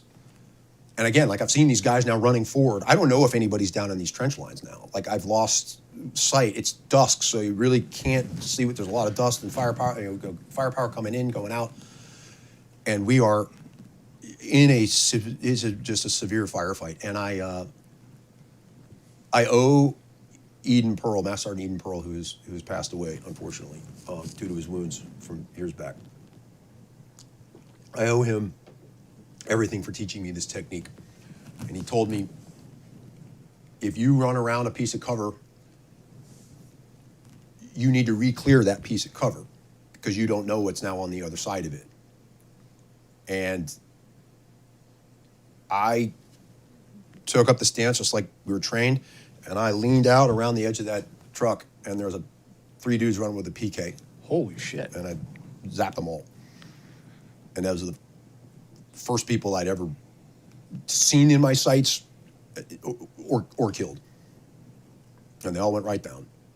And then I started running. And Jack, I can feel the bullets going by me. I can hear him smacking the armor plate behind me. My interpreter is laying on his back with his AK over the top of the armor plate, just going like this, just trying, like he's terrified and just trying to contribute. That's a technique. It is, and I'm ducking underneath. Like, he has no idea that I'm there, so I'm like ducking underneath, and I jump back in with Coyle, and I say, "We need to turn around." He goes, "Roger that, sir." So now we got to get everybody back in the vehicles, and we're trying to get accountability. I mean, it is just chaos, and we're trying to turn these vehicles around. But the boys, meanwhile, executed like old school battle drills, like lobbing frags into those trenches. It is. They did an immediate. They did it. They went into an attack like that, and they basically did an Australian peel coming back. Fuck, man. I mean, we're talking about guys firing, saws in their shoulder, aiming while standing up. So they're just laying it down. And I just remember looking over the guy's name, Rodriguez. We call him Big Rod. And he's just standing there, just leaning into his saw, just doing controlled 8 to 10 round bursts. Doing God's work. Yep. I was like, awesome. I was just like mesmerized at that point in time. So we start turning around, and my JTAC had the wherewithal, because he's smart, to go out the other side of the vehicle instead of running, because, like I told you, remember I couldn't fly a plane. This guy he could. He jumped into this low cover ditch and was now like calling in air support, and he's got A-10s on the run. He's like, "Hey, we got A-10s coming, we need to get out of here." And he has the wherewithal to have a smoke grenade with him. So he's doing like everything. He's got all his stuff. By the book. Yeah, he's got everything laid out in front of him. He's like, "Oh yeah, Roger, we're ground call sign, just another little combat." Like, so you've got like Rod over here shooting like he's just having a field day, and you've got Fruit Bat just like, A-10s, that sounds good. How many bombs you got? Okay, we can stack that up. And he's doing all the stuff in his head. So we get back in, and as we're getting ready, we get everybody back in the vehicles. We get everybody rogered up, and this seems like it takes forever, but it's quick. And remember, we did all this driver training, we did all this stuff like stuck vehicle training, and sure enough, as we're getting ready to pull out, we hear this, "Oh my God, we're stuck!" And the way we had pulled in, there was like this drop off, and one of those GMVs, and they weigh like 10 tons. Yeah, up armored. It has now dropped into the side of this freaking thing and is hanging by a wheel. So they've dropped the wheel into this thing, and I'm thinking, this is it. We're dead. They're going to hit, like, they've got a stationary vehicle. They're going to get those RPGs. Now that we've shocked them, they're going to recover from that shock, and they're going to blow that vehicle up, and we're going to have a real problem on our hands. We're going to, so now I'm like, well, maybe we should just fight our way into the compound and, just leave the vehicles and just do what we can. So I'm trying to make all these decisions, and I hear this, and I turn to Coyle and say, "You got to stop." And he goes, "What?" Like, we got a stuck vehicle. We got to stop. And he's just like, but we're driving. Like, we got to get out of here. I'm like, I understand that. So now we're having this philosophical discussion about why we have to stop, and the hand of God, Jack, or something reaches down and pulls this vehicle off of this freaking thing. Like that, because people are jumping out with tow straps trying to, like, now they're under fire doing this kind of stuff. Right. Like, I don't know how many Valor Awards came out of this one action alone because of what people were doing. So they towed them out of it? No, they hadn't even gotten hooked up yet. And somehow... No shit. They backed out of it. The driver figured out whether he had put it in four-wheel drive and toggling. Brake throttle, yeah, modulate. He was doing whatever he could, but all of a sudden he's like, whoa, and he jumps out of this freaking thing. They're like, we're free, go, go. It's like, we just start barreling out of there. And then we got back to the covered and concealed. Then we all stopped. And watched the A-10s come in? Yeah, we watched the A-10s come in, and they pulverized them. And then it got dark, and then, the combat just ends after a while, as you know. And then it's just really quiet. And I was not a smoker. I love cigars, but I was not a cigarette smoker. But a lot of my guys were, and I was like, hey man, does anyone have a cigarette? Like, I need this. And the adrenaline is still like coursing through me. 8-10s come in and pulverize them. We get now an AC-130 over the head just to consolidate all of us, and we run fire missions off of that for a while. And I'm sitting in the covered and concealed. We did a few more. There was a few more combat actions after that as well, because we still had to fight our way out of this little part of the valley. I carried an M79, one of those old school break. The blooper. Yep, I carried one in my vehicle. I grabbed the bandolier of M79. And I just started just lobbing them out to put rounds down to get as people were coming back. So probably one of the last Marines to fire an M79 in combat. and as I got done, I had that cigarette. And Abdullah, my interpreter, he's listening to the ICOM and hearing all the chatter. And he's like, sir, it's very bad for them. We really gave them a good going over. It's like, is that right? He goes, yes. They said you are worse than the Russians. And I said, that's probably the best compliment I've ever been paid in my life. So then the adrenaline wears off as I'm smoking the cigarette, and I sit down against the Humvee, or the GMV's wheel. I put the helmet down, and I start falling asleep, and I woke up, and it had burned down to my fingers, and that's what woke me up. I probably would have slept there all night afterwards. So, I mean, if anybody's like, yeah, and then at that point, you're patting, chin strap swinging for, I was exhausted. I was like, oh my gosh, this is unbelievable. And then we got up, and that mission continued for another couple of days before we finally, wow. We could only go so far. And we're just like, well, this is the enemy front line, basically. And so pushing up into there, we still did more incursions to keep them on their heels as the Musakalo thing was eventually going to unfold later that fall, later winter, or early winter. And it did. We were part of that on the outskirts, but the 82nd actually did that entire mission with Afghan partners. Mm-hmm. So, wow, I didn't know I was going to go deep into a war story, but yeah, that was that was notable. It was, well, yeah, and it was memorable just because that was the first real action I'd been in, and then after that we got into more and different stuff, and there were always named commanders that we were trying to go after, mm-hmm. HVT types, and I did some analysis one time with one of the SF intelligence sergeants, and if an American unit had taken as many casualties as we supposedly inflict on the Taliban and their leadership, we would be combat ineffective for all the shadow governors and all these other people that we were after and killing. So I think we underestimated just how resilient and their resolve. We did have them on the ropes at one point as, probably more like a 9-10 time frame, but at that point in time, they were absolutely ferocious. And beatable, and we could, but we kind of, Afghanistan was a distractor from Iraq, and we were really stretched pretty thin. I don't want to get too big into the American political sphere at that point, but it was. So yeah, that was 2000. When we finally finished, came back in 2008. How long were you guys over there? I got there in August, so 5 months. Okay, so relatively short. But it probably felt like a hell of a long time. Yeah, I aged. I think we all did at that point in time. So coming back from that deployment, I mean, you kind of got your wish in a sense. I mean, everything you were looking for. I sure did. And I never wanted it again. Not like that. You got it out of your system? Well, I mean, I think we all become sort of adrenaline junkies in that, you and Fick talks about this in his book, where you become kind of addicted to it. Yeah. And you want to hit. And then if you're going to be out deployed, then you're like, well, I hope we get in some action. I want to do something. And then no matter how much action you've had, you're then like, well, that wasn't so bad. Maybe we could do a little bit more. Or, now, Right.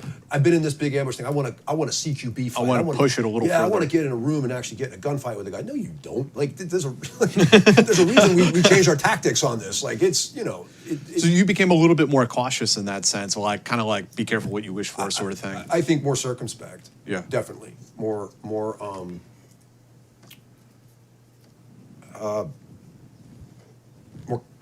calculating, or at Yeah. least Yeah. evaluative. Right. What is really worth Like the risk. weigh it out, Because if I lose 5 guys on this mission, is it worth it? well, and that played in later in my career, particularly when you're working at the national level, where you were being called to do a job. When the phone rings, the National Command Authority is out of options, and you're going to go in there and you get into a world of risk mitigation. You're trying to buy down as much. You can't eliminate it. You're trying to buy it down as much as you can. And then, are those risks worth it? Are the conditions right enough that we can go do this? And you want all those decisions made before you get in the helicopter, or you open the ramp to jump someone out there, Right. or whatever. I mean, that is what it comes down to. And I think that's where people run into problems, particularly senior level leaders, is they may not have that kind of exposure, may not have that kind of experience. And this is not to say that the people who are leading are not where they should be for the right reasons. It's just a matter of, I think, we lose sight of that. And whereas we had a big population of combat veterans, that has dwindled, particularly in the last 5 to 8 years. So we're going to go back into that peacetime footing a little bit, though I hope the lessons are still maintained. So coming back from that deployment, 2008-ish, what did you say in Force Recon? Or I'm sorry, you were MARSOC at this point. So how much longer were you in MARSOC for after that? I then became an executive officer in one of the MARSOC battalions. Okay. And that battalion's mission was primarily like JSOCs and FID in Africa. And Cool. Yeah, so I got some exposure, working a very different, problem set than just direct combat. And for the people who aren't familiar, JSOC, Joint Combined Exercise for Training, it's forward deployed. You're going to countries, I think SF used to say, you're training tomorrow's adversary today. But we did that in the Philippines and parts of the Pacific as well. So I was responsible for a whole bunch of teams and people deployed doing those types of missions. So it was also some of them in the Central Asian states as well. Cool. So I got a lot of exposure with that, and then from there I went to the Naval War College. I took a year sabbatical and got my master's degree in Rhode Island, and then I came back to MARSOC after that and took on company command after a stint in regimental training and regimental operations in 2011. And I also did an augment in between then with National Mission Force for in 10 and 11. So Or as an operations officer for a strike force. Before we move on too quickly, so working some of these like FID missions in Africa, Asia, Central Asia, the last guest we had on the show, Frank Sobchak, wrote this whole book, Training to Win, Training for Victory.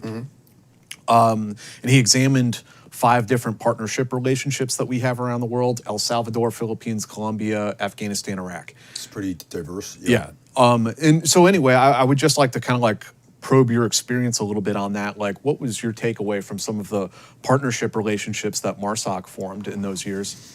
Well, many of them are enduring because now the MARSOC battalions have regional focus. I mean, we very much like MARSOC training. I think SF can kind of say the same thing, whereas it didn't have a formal selection course. They developed that, where there's, it used to be sort of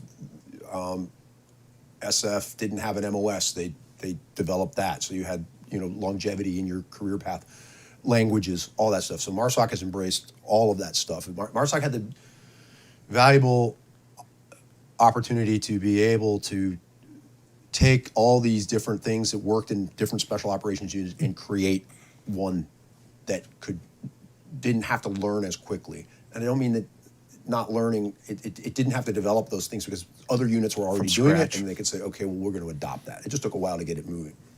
So there's longstanding partnerships that have been out there, and there's teams that work all over the place in Africa. They work all over the place in the Philippines and Central Asian states. Like I said, I ran into MARSOC guys in the Philippines when I was there. There are people who run into them all the time, and they're like, "What are these guys doing here?" So I think when you look at the global war on terror at that point in time and how we were trying to literally tamp everything down everywhere, and like I said, we kind of lost sight of what we were doing, I think, as a nation when we kind of spread ourselves all over the place. We're going to defeat this ideology, and every ideology is bad. And so then you swiftly find that the things that are important in Western Africa are not the same. Like, Africa is a continent, not a country. The priorities are a little different. In each place is different. Yeah. And so,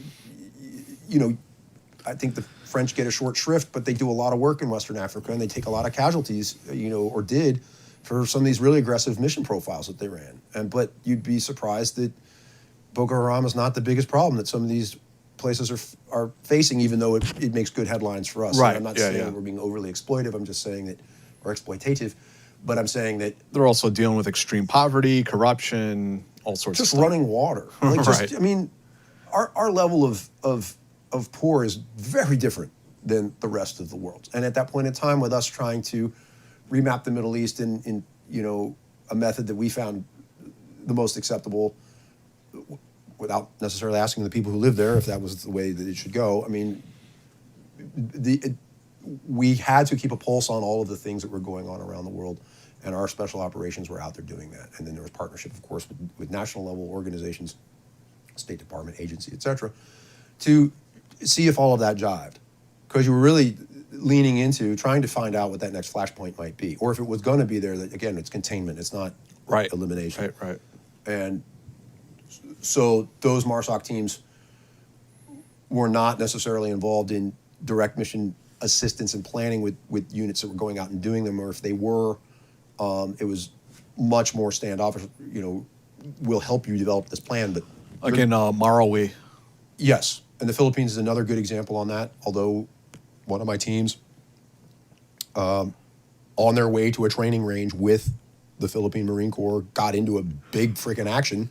So next thing I know, I'm getting all kinds of SIPR reports of this firefight that they've been in, and they're being awarded the Vietnamese or the Philippine Cross of Gallantry. Holy shit. Per man. And now I'm going to the Marine Corps saying, hey, these guys rate the combat action. Well, we're not in combat in the Philippines. Like, well, We do they now. were yesterday. yeah, I'm not making this up. So yeah, I mean, and their medics, were treating wounded and all kinds of stuff. And so you never, and that was one thing though that they had talked to their Philippine counterparts. You got to treat these things as a mission. Like, the enemy is Right. everywhere, and you never know. Now they're not going in to take out Abu Sayyaf's, planning and headquarters cell. They were not involved in the hostage rescue that happened over there as well. But there's a lot of special operations things that are happening around that to enable those types of missions to happen. Yeah. So they were actively involved in it, and so they, those units that are on the ground are your best collectors. They're your best pulse on what's going on there. And I think, one of the, in a historical area that we didn't learn from is that in Somalia in the 90s, there were special forces, American special forces units, U.S. Army Special Forces units in Somalia already on the ground who had a pretty good handle on Adid and like what this dynamic was really like in that place. And then when, the National Command Authority, and I mean that like Washington, got involved, then they were like, we got the answers. Like, I don't know, we're going to take care of this ourselves. And so then you get into a mission creep that just overextends. And I'm not discounting anything that happened in Black Hawk Down or the bravery of the people involved. And there was a lot to be learned as a feat of arms in the Battle of the Black Sea, for sure. But that kind of thing just snowballs if you're ignoring the people on the ground, or at least discounting. Right. And that mission, when that mission focus changes, it's sort of a discounting, and I really don't think you can. I think there's value in having those J sets out there, even if people see them as boring and kind of unimportant. Because training people to shoot do marksmanship and do basic medical training. Yeah, we were talking about earlier. They're never going to make a movie out of it unless something goes bad. But sometimes those like liaison relationships are where you're going to have the biggest impact on the battle space. It is, and it also helps for your unit memory. Like that's the problem with the MU, the Marine Corps Marine Expeditionary Program, is it rebuilds itself every 36 months or so for a 6-month deployment, and because they're always reconstituting, that's what really makes particularly our National Mission Forces very effective, is that they're standing. They have continuity. They have continuity, and they have a lot of lessons learned that they pay attention to. Mm-hmm. And then when it's time to go into this next place, they're like, well, who do we know? Like, who's in our network? What is our experience there? And MARSOC has done a pretty good job of that as well. So after that, you go to grad school. Mm-hmm. And you come back to the Marine Corps with a bunch of new vocabulary words to annoy your enlisted guys with. And annoyed they were. I actually, ironically, we were talking about Fred Galvin. I took over Fox Company. Okay. And that was my company command. Like I said, I did a tour with a strike force as an operations officer, which actually really did help me, not only post-graduate school or war college. That was before your company command? Just before my company command. Okay, yeah, well, let's get into that a little bit. Okay. I had, there were Marines working in a specific unit, and they said, hey, we need some assistance with, one of our OPSOs fell through, and we need a guy, and I know it's short notice, but is it possible you could come fill this?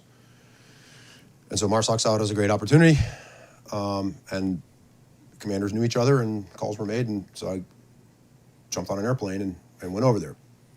And that was in eastern Afghanistan, and which is another part that I hadn't really served in. So I worked there for 4 months, pretty high-end, high operational tempo environment.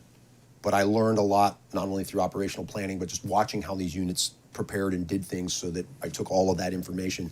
And when I became a company commander, it was like, I really have a very thorough understanding about how to utilize ISR, how to,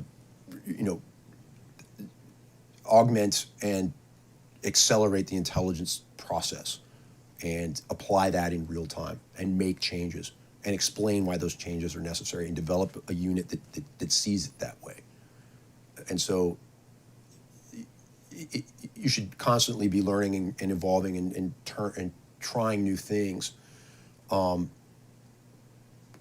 if you don't have support, you're kind of hallucinating, so you can't just like run forward and say, this is what I'm going to do. You have to kind of, right. It's a sales pitch. So you mentioned that a little bit earlier about the importance of branding. And that's going back to that confidence thing. If at face value they can say, oh gosh, these guys know what they're doing, we trust that they will be able to do the things they say they can. And so once that trust is established, and that's really what happens in the JSOC world, it's taken at face value. And you notice that with the special missions units, that they're like, yeah, okay, these guys got it. They don't have to prove themselves again. They don't have to to say anything. Right. They really don't. On the other side, they have to maintain that. Right. There's very little room for fallibility.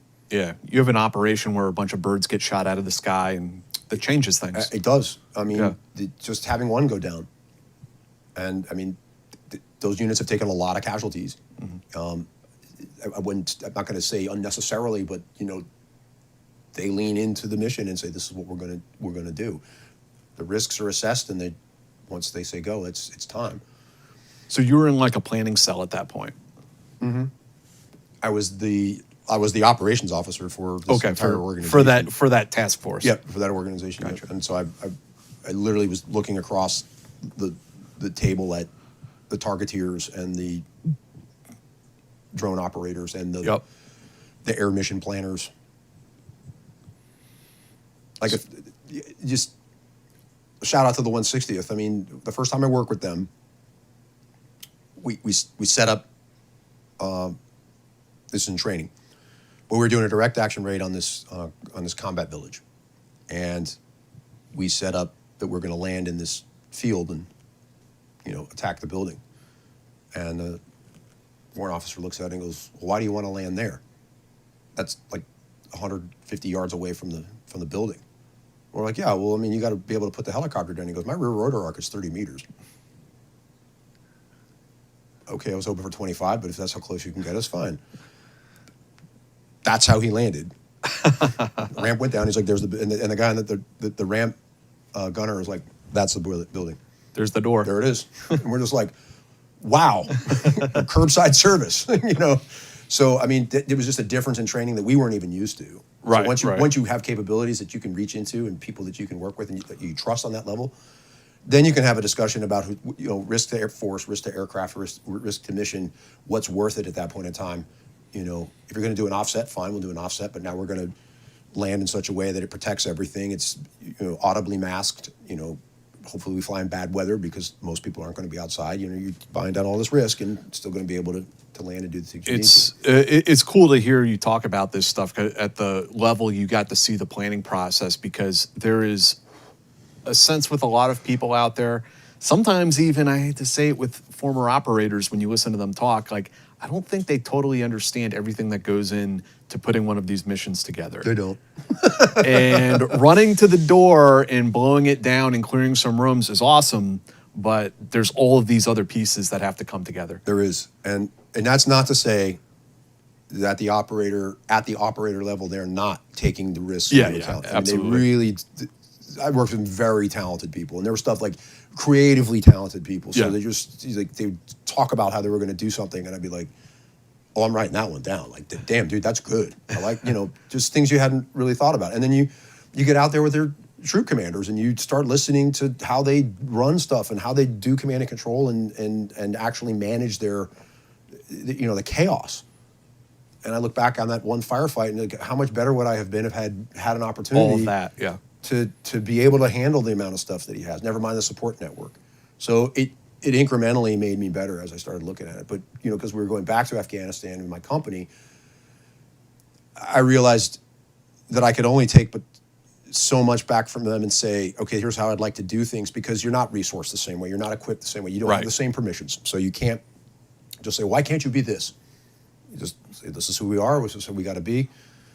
And we're going to work within those parameters, and we're also going to push them as hard as we can. We're going to go. What were some of those lessons that you were able to apply back in MARSOC, as far as like how you organize your special teams, or, I mean, how did that kind of come together and coalesce for you guys?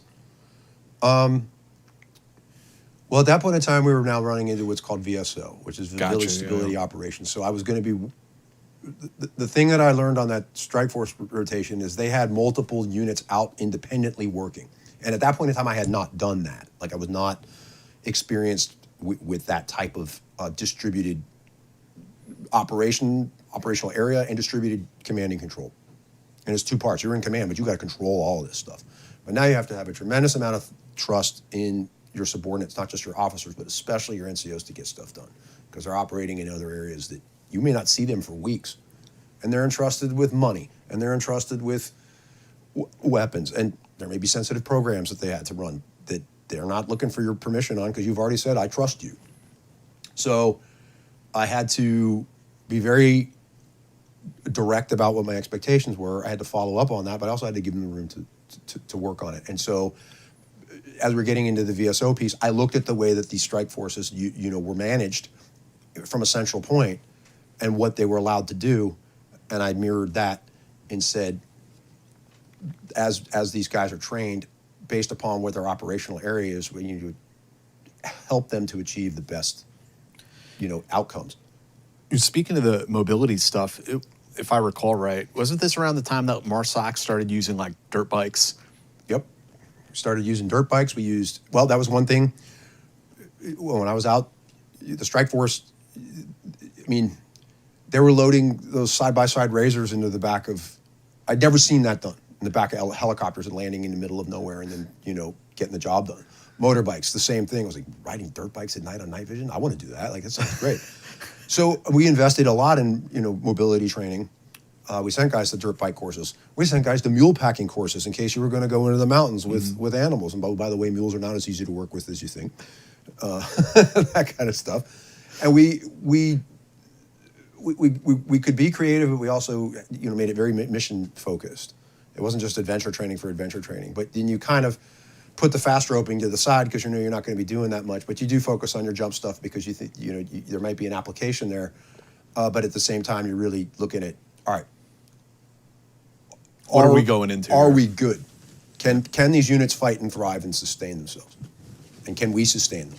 And because they're in VSO, they have to be able to generate their own intelligence. So do they have the right amount of access to intelligence, to the stuff they're reporting back? How are we packaging that? And my unit got really good because of the way we were distributed, and I had special forces teams working with us as well in all these VSO sites of developing a really big battlefield picture of not only the Taliban network, but who the movers were. And from there, we would hand off the larger target packages to people who could go and execute them, whether it was the Special Air Service or it was, our own people, our own SMUs. And people would look at our intelligence packages and, again, take it at face value. Oh, this came from this group. It's not gold, like we're not just running in there, but it's pretty credible. Let's follow up. And they would send a 2-man team. And they would come and talk, or they would say, hey, come up here and let's have a conversation. And so they would put people on, hey, you're going to go on this raid. We want to get this guy. We're going to come with you. It's less risk to us. We can still do the job we need to. We have better permissions to roll a guy up, and you don't have to worry about the tension problem. Like, dude, this is awesome. So, What area were you doing VSO in? in the Western Afghanistan, Okay. Farah, Shindan, Herat, had the operating area was about the size of West Virginia, down into Nimruz. So this is kind of this arc around, and then you've got, of course, Iran as your main intruder. Was that something you guys had to account for or run up against? We did. I will say this, and all the time that I was over there, I never saw some Chechenian fighter. We never got No IRGC Yeah, guys? the gold standard would have been a roll up a Quds Force guy. Like, Yeah. No, we never.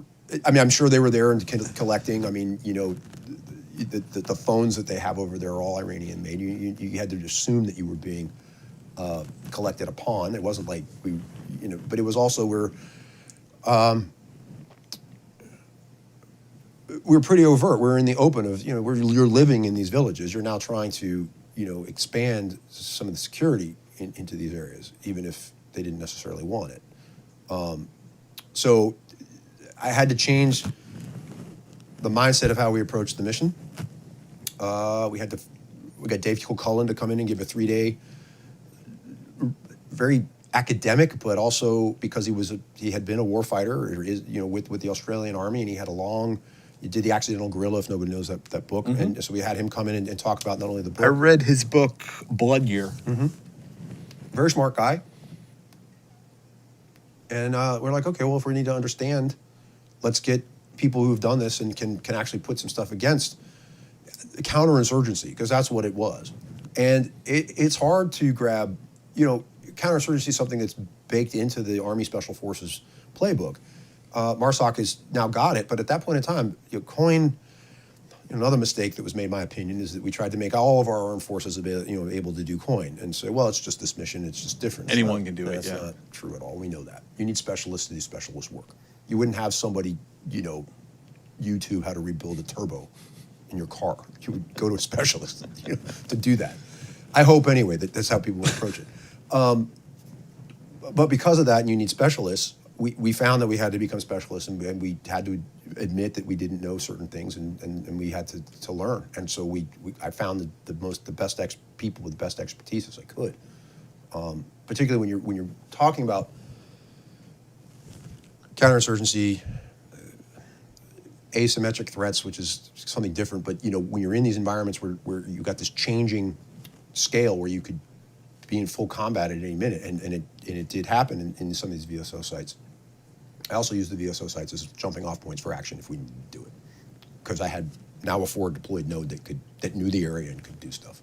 And when we talk to people, again, like we're talking about rolling someone up, we're like, we've already got a force here, it's ready to go. All you need to do is send a few people down, and we can make it happen. So we got really good at having that kind of relationship. And because of the relationships I had on the strike force, these people were still working at Camp Alpha, and I could just call them and just say, hey, we got something going on. Was that at all difficult to manage? Like sometimes where it's like, hey, JSOC, you don't actually need to be here. Like, we can handle this thing. You wish that you could invite people into your house sometimes. But it doesn't always work like sometimes that. they're more interested in, like, hey, maybe you guys could just take the night off. We got this. And so you kind of cross your arms and go, ooh, you get upset. But it generally was complimentary. I didn't have anybody just out of the blue just fly into something. If they were going to do something, they were very Yeah. circumspect about. There was a good liaison there, and then there would also be like, hey, look, if something happens, we might need help. So if you can put some Have a guys QRF, on, if you guys would put some guys on standby, that would be great. What kind of medical facilities do you have if we have to come here? You have special forces medics, awesome. You got people, you've got a surgery, based upon this Army MASH unit that's co-located with you, fantastic. So those are the kinds of things. They don't know everything and everybody. They need to kind of build their own network as well as far as support capability. And they're, if you can do the job and you offer something of value, they're going to take it. They're not going to just say, oh, we'll do it ourselves. Yeah. They're better than that. Yeah, So, team building. Yeah. So I think that the strength of VSO was that we really were trying. The difficulty was that we're trying to be good everywhere, and we just were running out of kind of patience.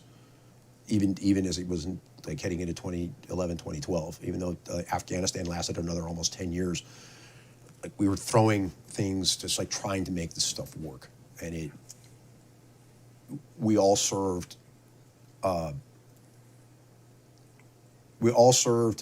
to make the best of that situation. But it was not the direct action kind of combat that I'd been involved in 5 years earlier. So I think a lot of guys were kind of disappointed that we weren't doing that as frequently, even though we did get into some action out there for sure. What was sort of your takeaway from the VSO experience? Because we've interviewed certainly SF guys, at least one SEAL.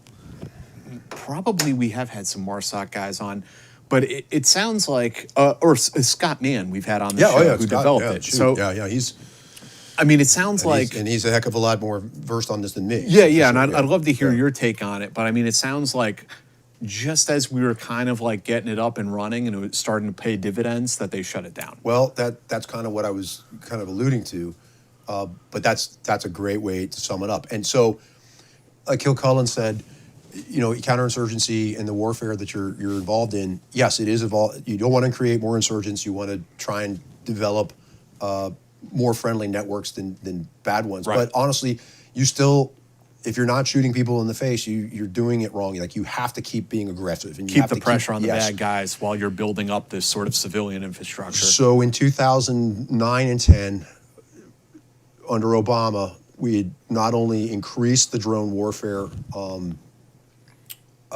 permissions, like he really opened that up big time. He also opened up special operations, like being involved all over the place. And we, I don't want to say it was war on the cheap, but it was really like, let's just get, we're just going to let the dogs loose and try and put an end to this thing. And unfortunately, national level pressure pulled us back. Like, we had the Taliban on the ropes, and we were pulling out of Iraq. And At that point, like 2010, 11. Yeah, 9, 10, 11. We really had the Taliban on the ropes, and they were ready to come to the negotiating table, and we kind of it let up. And then we were just like, okay, let's do VSO. And this is not saying that was a bad idea, because the U.S. Marine Corps had done that very effectively in Vietnam with the Hamlet program. CAP. Yeah. Or CAP.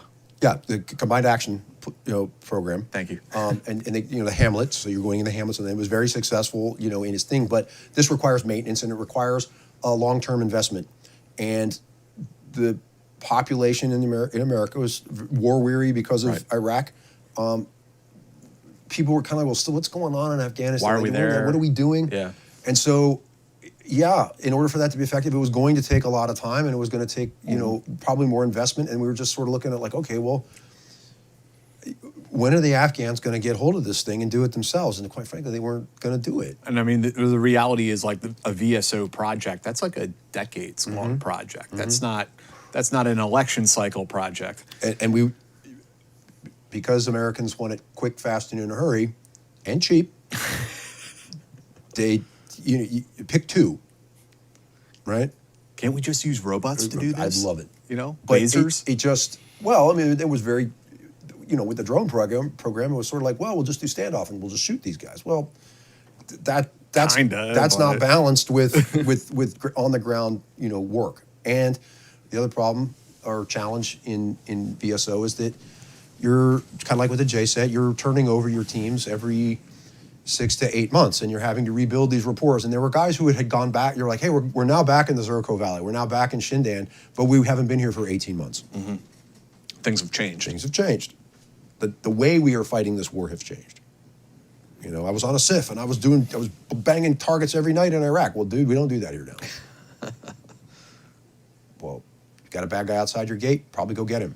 Well, let's just hang on. We don't want to be too violent. Well, that's what I mean. Is you got to be able to, have that throttle. And I tried pretty hard to lean into being able to, get into the pacification while also, building up the rapport. Another leadership challenge and grabbing them by the collar, like, "Ooh, hold on a second, there, well, buddy." That's when they started saying, like, we can't want this more than the Afghans do. And I don't know if I met an Afghan who wanted it more than us. Yeah. You know what I mean? Fuck, man. Yeah. And so, we finished that deployment in March of 2012, 9 months. Quite a number of guys wounded. Nobody killed, thank God. And I came back from that, and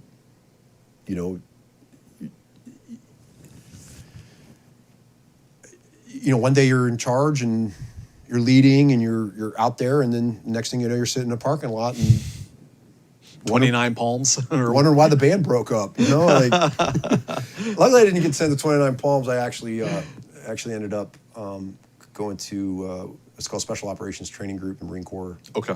Which is training Muse, and I spent a couple of years doing training Muse, taking the stuff I learned in MARSOC and helping Muse get better, both with the way they train and they approach different things. And I also was involved quite a bit with what they're called stability operations, and also interagency operations. Because my time with MARSOC, I'd spent plenty of time working with people from different NGOs, different parts of the United States government, most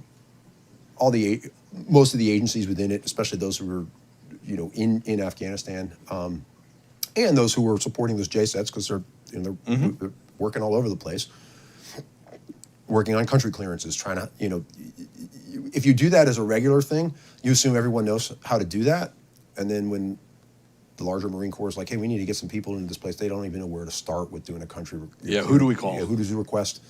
Do you all even have passports? Oh, that's a good one. Maybe we should get those. What else have you got for us? Kind of important. Yeah, maybe we'll just pump the brakes for a minute on this invasion thing you guys want to do.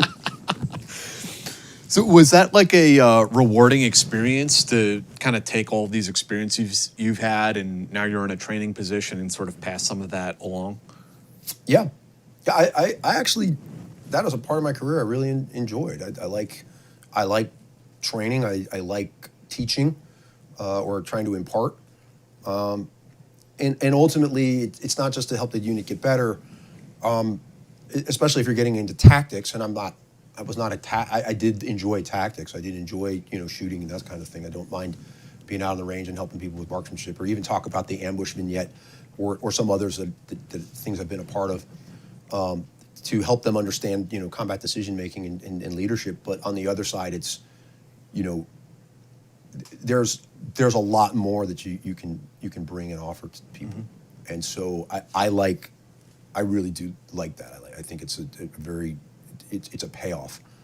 And that's not to say I just love being on the podium and lecturing. You want people to get something out of it. But when you bring someone like Andrea Dew, who's a professor at the Naval War College, who wrote Terrorists, Insurgents, and Militias, which is a great academic study of, why people are kind of the way they are. So before you ever go into some of these situations, you kind of look at Lashkar-e-Taiba and these terrorist organizations. Then you look at people who are not necessarily terrorists, and we've broad brushed every organization that's bad out there as being terrorists, and in many ways they may have things that are traits that kind of align to terrorism. But if they're an insurgent, or if they're just a militia in a lawless land, they're just trying to get something done. Narco smugglers. Absolutely. Yeah. Well, I mean, I made deals with the Taliban, or at least the guys I know who are associated with the Taliban, to stop IEDing roads so we could get something done. And their only agreement was hey, you just keep people out of our valley. That was it, yeah. Pretty much. I'm like, well, is that the problem? Because that's easy. And oh, by the way, what do you grow over here? Stuff. So who do you sell to? Oh, don't worry about it. Good guys, dudes you would like, but don't. Yeah, like so you're just sort of, Enough questions like, there. Exactly. Right? Do you want the IDs to stop or not? Like, whether we've lost, you're losing the plot here, Ivan. Like, where are we at? So it's just like, all right, well, you're going to make a deal, and that's just it. And so if you're really looking at it in a straight moral, ethical, like I can't cross these boundaries line, you have to be able to. You're not subjugating your personal code.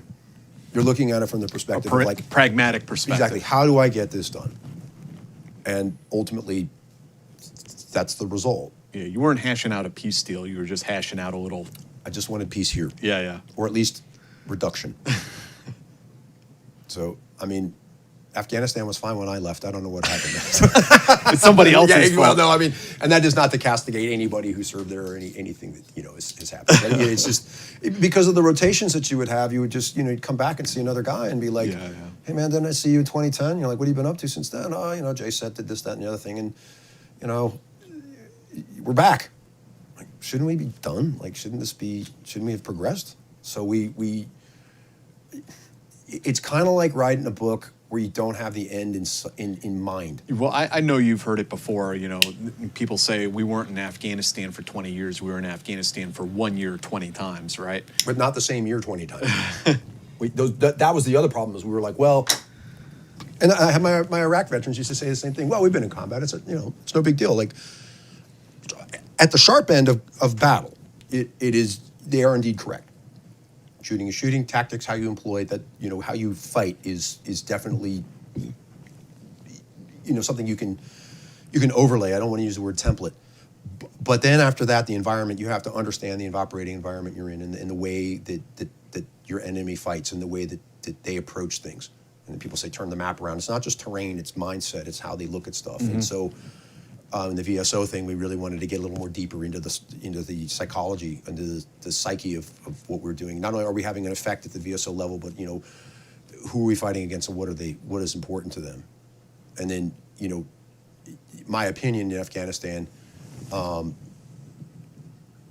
we probably should let them be a kingdom, and have a king and fiefdoms, and just rule it medievally.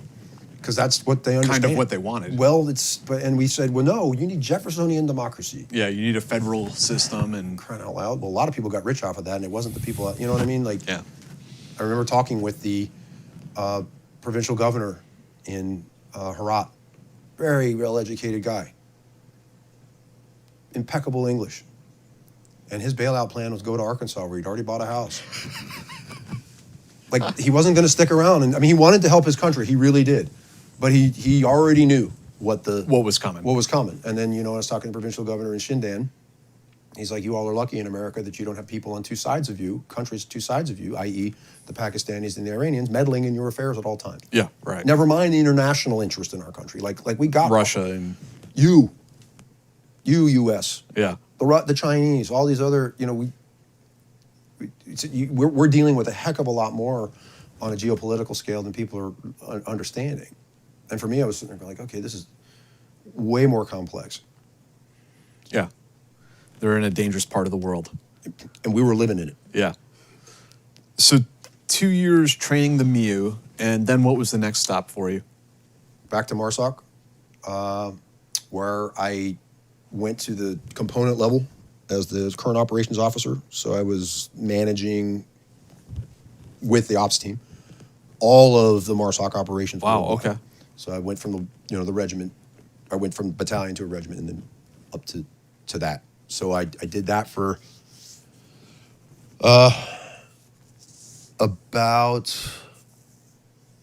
only about 5 months, because then I got earmarked to be what's called a special operations liaison element team leader on the 22nd MEU, which is a special operations cell that was attached to the MEU to help them with SOF. Like the MARSOC integration? Well, more like MEU, big Marine Corps integration with SOF. Gotcha. Not just MARSOC. Okay. But, say National Mission Force needs to come in and land on the aircraft, or the carrier, I would go in and help manage, the LNO stuff between those two. Or if we were going to go ashore somewhere and do some training and there was a special operations unit there, I would get the Marines and the SOF unit together and talk about what that training could look like. And in our case, we got really lucky. I had a great MU commander named Todd Simmons, and he really gave me free reign. He made me a member of his staff, and I took him all around the SOF world, Tampa, Bragg. We went overseas to SOC Ur, SOC AF, talked SOC Cent, got him tied in with all of his 06 and above level people so that he could have those direct conversations.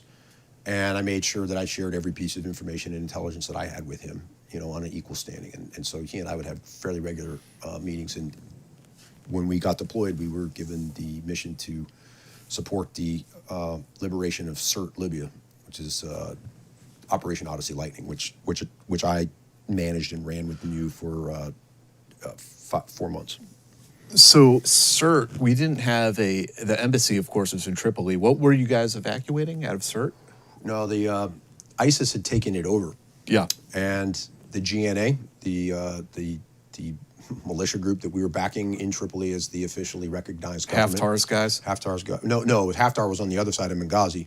This was, like, Haftar, we actually had to make a plea to him to, stay out of the fight. Even though he was well ready to get into it. This was the other, the recognized government. But they had a group of militia guys that they wanted to get into Sirte and take it back from ISIS. But they needed MU air support, and they needed a lot of different kinds of support. And so I got the opportunity to help manage an entire war plan by way of that.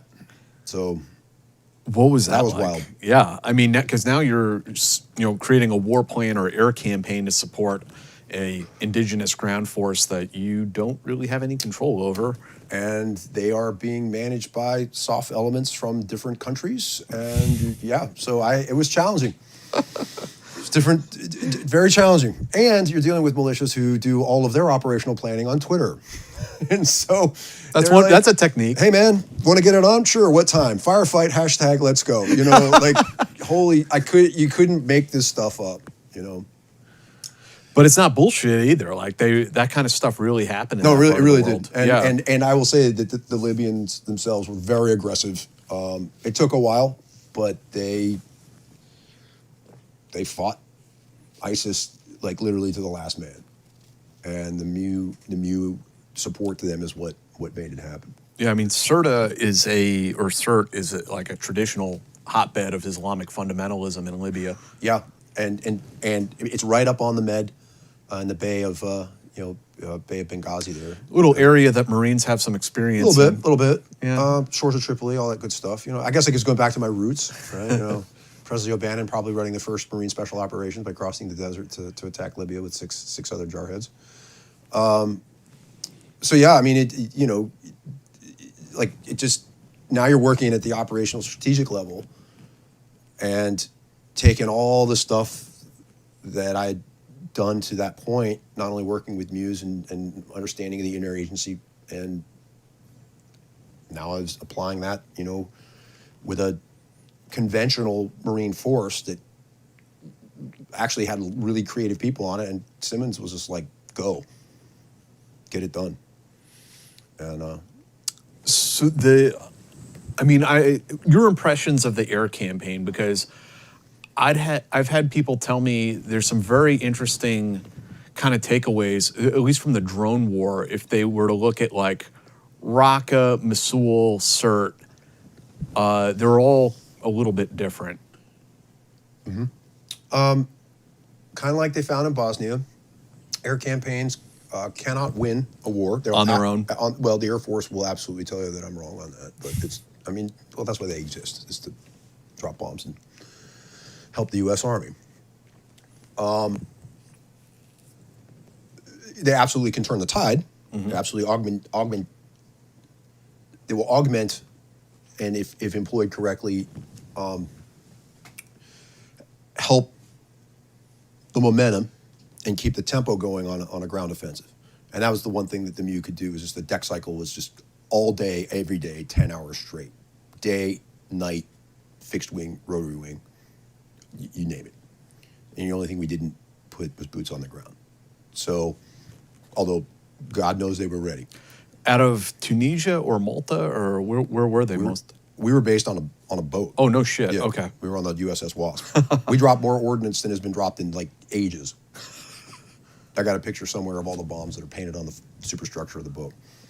We used up everything in the magazine, and then we had to ask for more from UCOM, and they were not prepared for as much as they were like, how many did you drop? Like, we don't even have that many. Like, we were just like, send what you got, fin kits, whatever.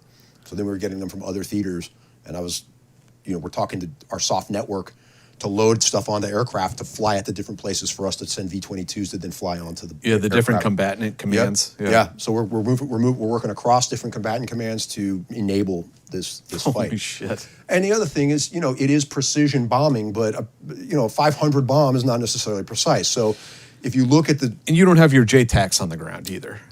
well, there are JTACs controlling From other countries. and you'll find that the British enthusiasm is a little bit different from ours. Like, they're actually pretty aggressive, and they were just like, well, just bring what you got, we'll figure it out, and can you make it a 2? That sounds great. Like, but bombing is obviously destructive, and people are like, no shit, watching. They're like, but to your point of Raqqa, of Homs, of parts of like Fallujah, like your clearing operation, and once you get done, like CERT was leveled. Like, this used to be the gem on the med in where people would go to vacation in CERT. And I've been, I've been boots on the ground in Libya, and I've looked out over this stuff. I'm like, man, if these people can get their shit together, you'd have a great surf spot some days. Like, come on, guys. And so, what did you really gain by? Yes, we beat ISIS. Hooray! But there's nothing left. Right. And there's a tremendous amount of casualties. I mean, the Libyans took a lot of casualties just because they were really untrained. We're not talking about professional soldiers here. Yeah. So never confuse enthusiasm with capability. And they got after it, but you want to talk about a CQB technique, they're using freaking T-62 tanks, main guns, just to clear buildings. Yeah. It's a method. Yeah. Not a lot of HR possibility with that, but but ultimately they were like, we're getting this thing done. And so you look at what air support can offer, and you look at how it's employed, and then you make the risk calculations, and we knew exactly, we had the permissions to drop the bombs. We knew what the pieces would be, and it was just sort of like a collateral damage, i.e. civilians were making sure they're not there. That was huge in the ROE. There was, we had to ensure that we were able to employ things the right way, but proportionality. And I was a JTAC as well. I was trained by the Army, as a matter of fact, at SOTG years ago. And I have live controls in combat with aircraft.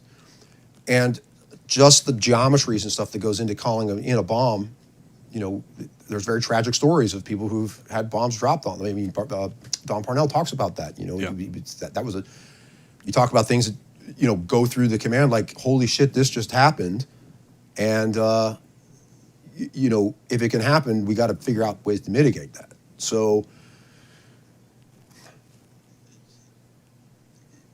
the way those things are employed and how you do it has to be measured. It has to be well planned, and like there's something called a Type 3 engagement, where literally everything forward of a line is a free fire zone, and we were able to do that in combat. But you've got to have a hell of a lot of trust in your people, because now you're saying anything in here is engageable and you can do it. And so when Cobra pilots hear that, they're like, oh my God, this is great. This is why I joined the Marine Corps. I'm like, I wanted to fly. Those are like words you don't tell a Cobra, a pilot. Like, no. But we did, and they did. Like anything in this box. Yep, anything in this building is go ahead. Yeah. Forward line of troops is right here, and they're like, okay. Holy shit. So they're running TOW and Hellfire missiles, or I mean not TOWs because that's wire guided, but they've got Hellfire missiles off of the pods. And the machine guns. And they're just putting them into windows Holy shit. at night.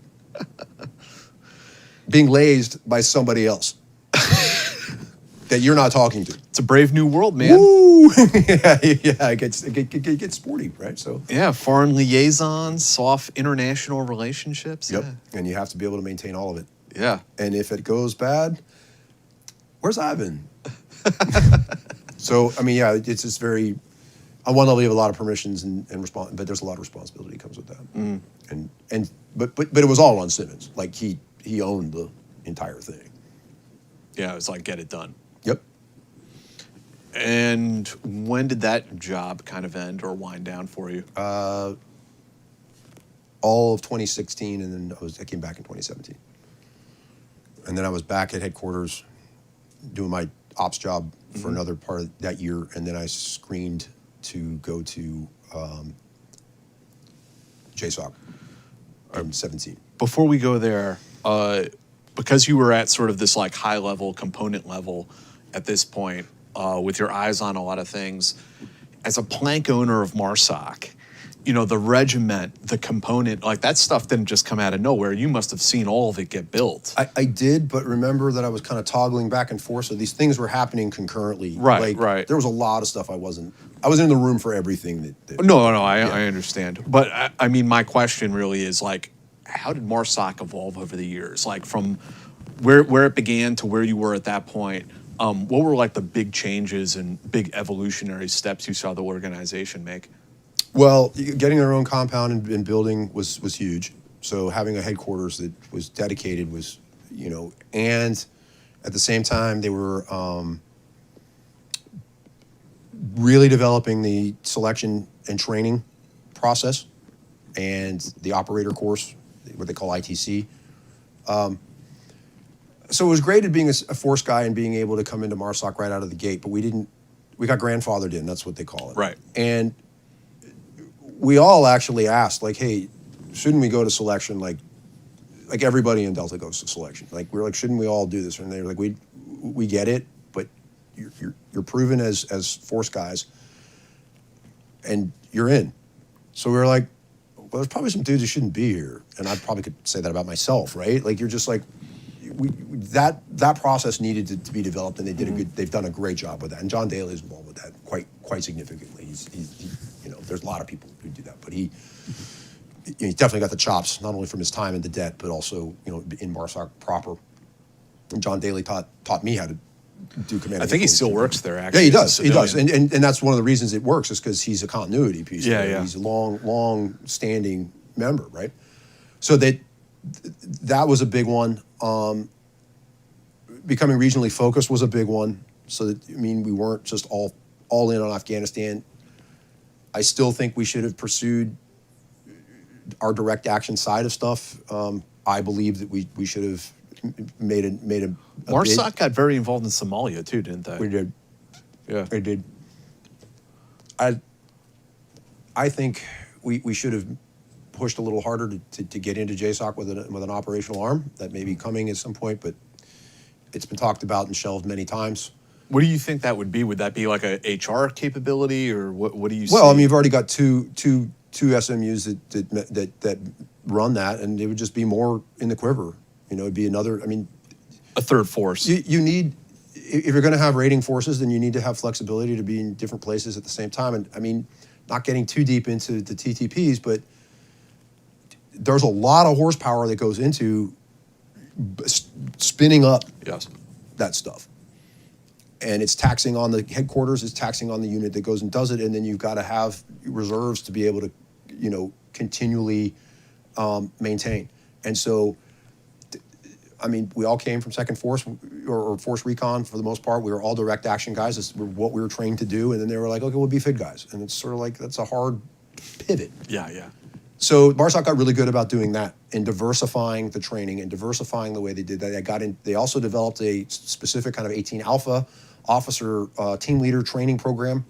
I think they should probably expand that a little bit more into the staffing area, because I think that's what makes, like USASOC, WARCOM for that matter, JSOC definitely, is people, as they complete commands, then they go into staff's professional development sort of. Exactly, and they can take kind of the thing that I was doing ad hoc as I went through my career. They should be looking at building officers who are doing that. And that's not to say there aren't earmarked people that they're like, but we have yet to have in MARSOC, even though it's been around for 20 years, a homegrown guy who went through selection and has now led the unit. That's going to take a while.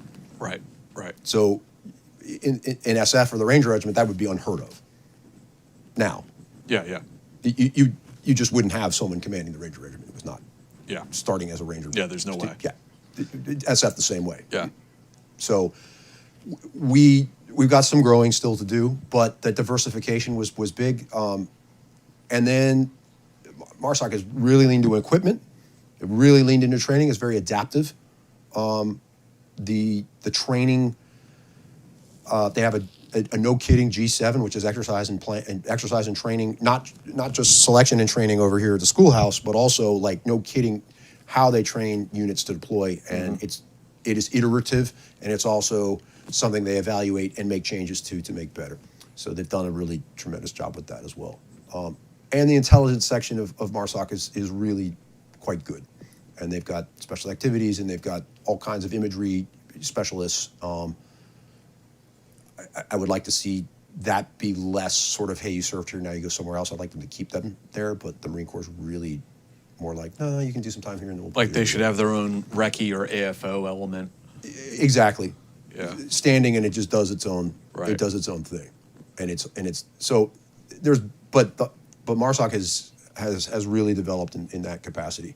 And the other thing I got really good at was they invested in psychology and having psychologists on hand for people coming back from war. And you know, you talked about it with Nate from Valhalla.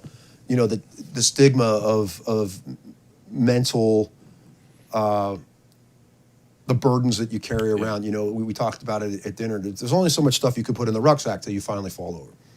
You can carry it for a while. Most of it's pretty tough. But after a while, it's just going to get too much. And so they did a really good job of having that as an available thing. And there was no stigma. You just wander down and have a couch trip. Yeah, it's that you know, the word that gets used all the time is like resiliency. The thing is, like, these guys are resilient. They did like 12 deployments. Like, they're super resilient people. Like, they need a different type of help. It's not just resiliency. Right. And the person carrying that,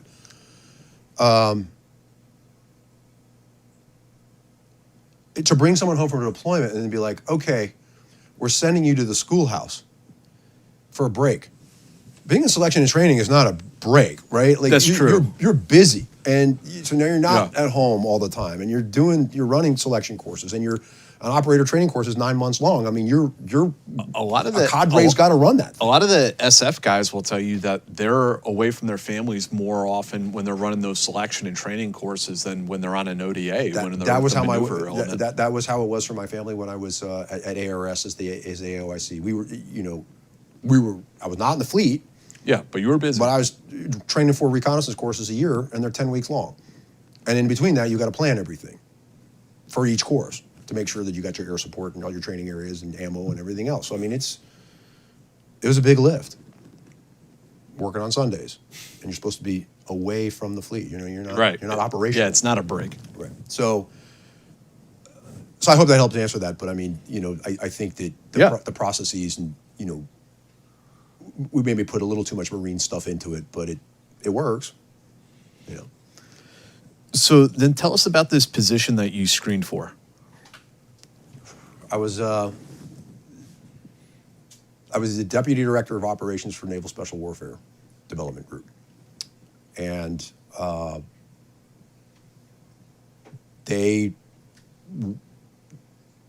MARSOC, the Marine Corps, and Navy Special Warfare writ large, wanting to have more inter-service cooperation and work. And so they're looking for an N3, assistant OPSO, to work with the unit. And they wanted a Marine, and me and some guys went up there and screened, and they picked me.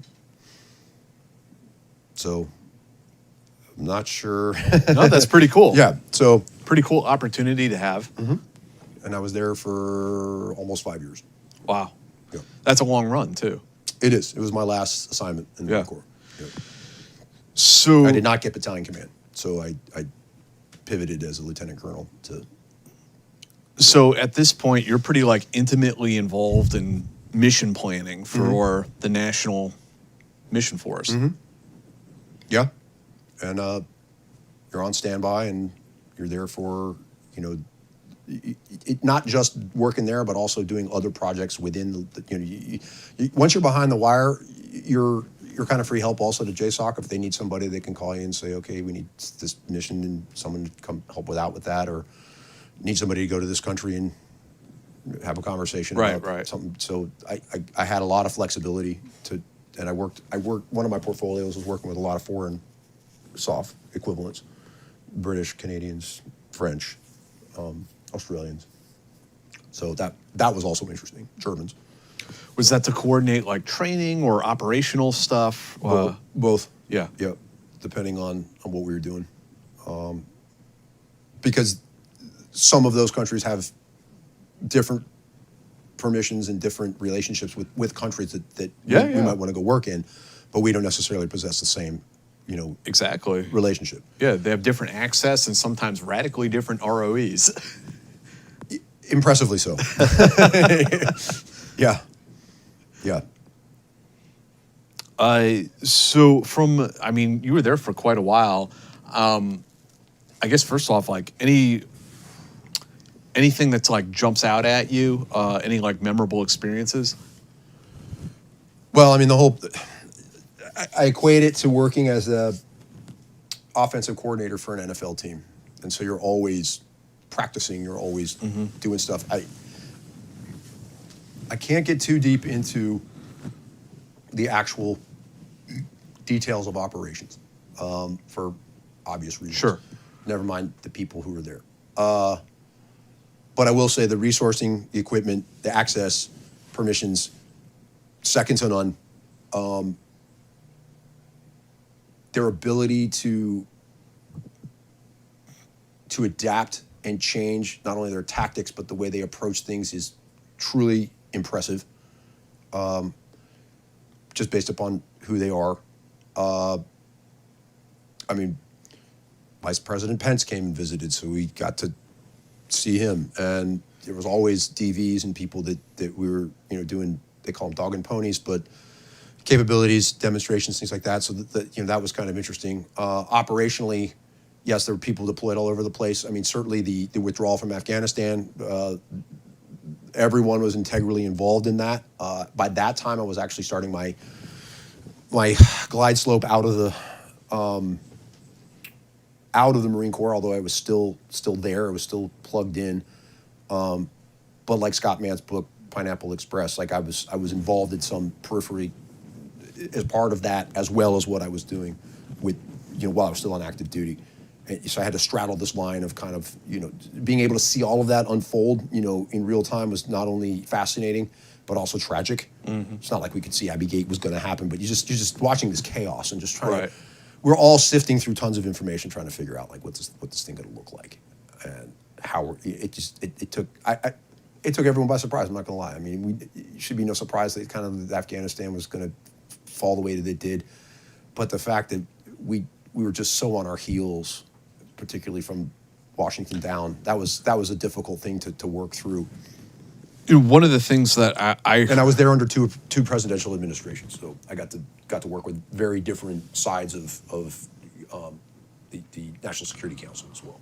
One of the things that I heard, and I'd be interested to hear your thoughts, was that the U.S. military, including like the JSOC elements, at least for a time, weren't really allowed to go outside the wire on these rescue missions, and it was really like the Germans and the Brits and others that were able to. Yeah, there was a little bit of hamstring. Get after it. Yeah, there was a little bit of hamstringing, and that I think everyone was frustrated with that. It makes me very frustrated right now to hear that Chris Donahue was the last man out of Afghanistan. He was, a storied career.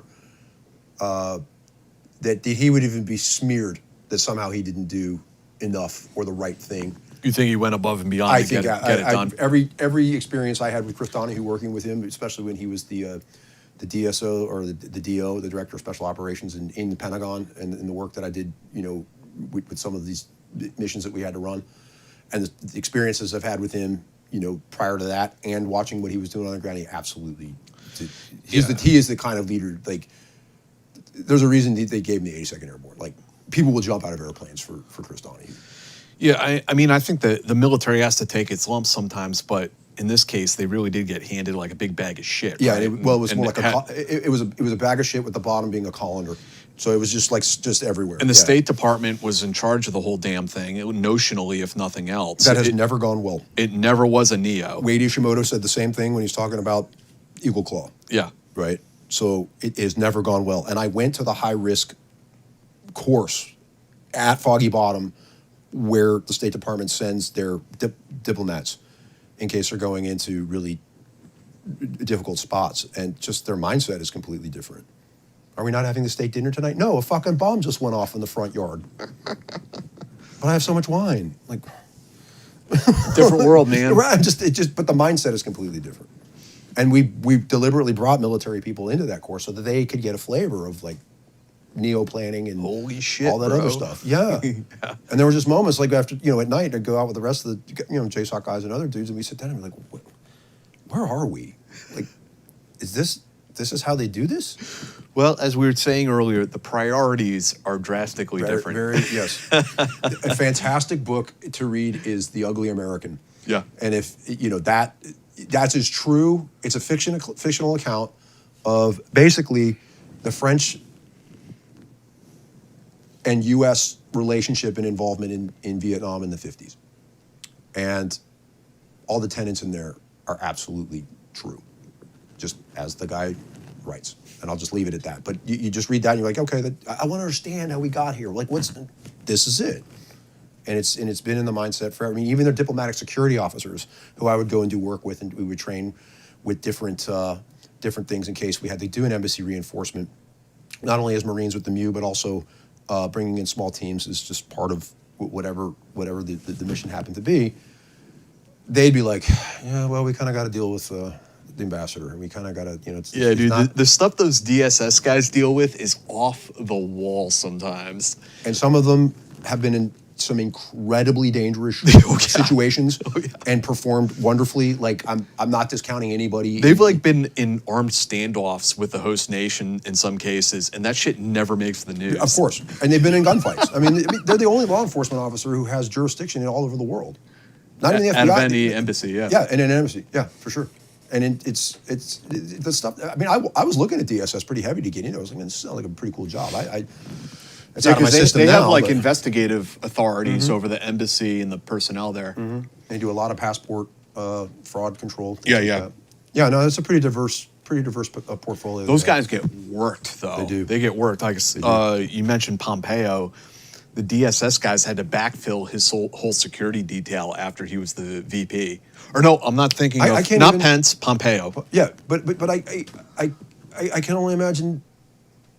I can only imagine being on Hillary Clinton's detail when she's like, "I'm going to get out here to Tahrir Square and go up for a walk." And yeah. Like, what? No. What did you say? And you got to let it happen. But maybe she's just going to get flowers under sniper fire. That might happen too. Hey, come on. We could deep dive. A little more bourbon, we could really deep dive this. But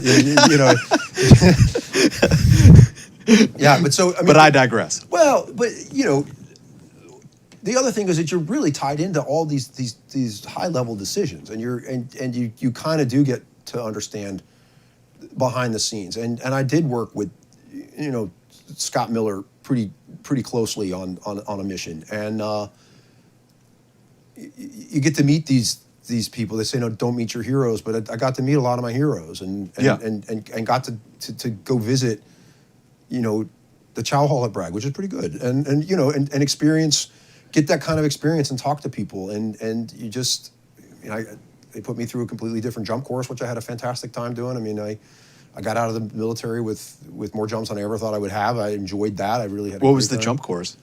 Well, they have their own. They have their own course that run outside of Yuma or Coolidge, Arizona. They have their own course. And you mean the Advanced Tactical Infiltration course? No, that's ATEC, and that is actually run by the Army. Yeah. That is a part of the profile of training.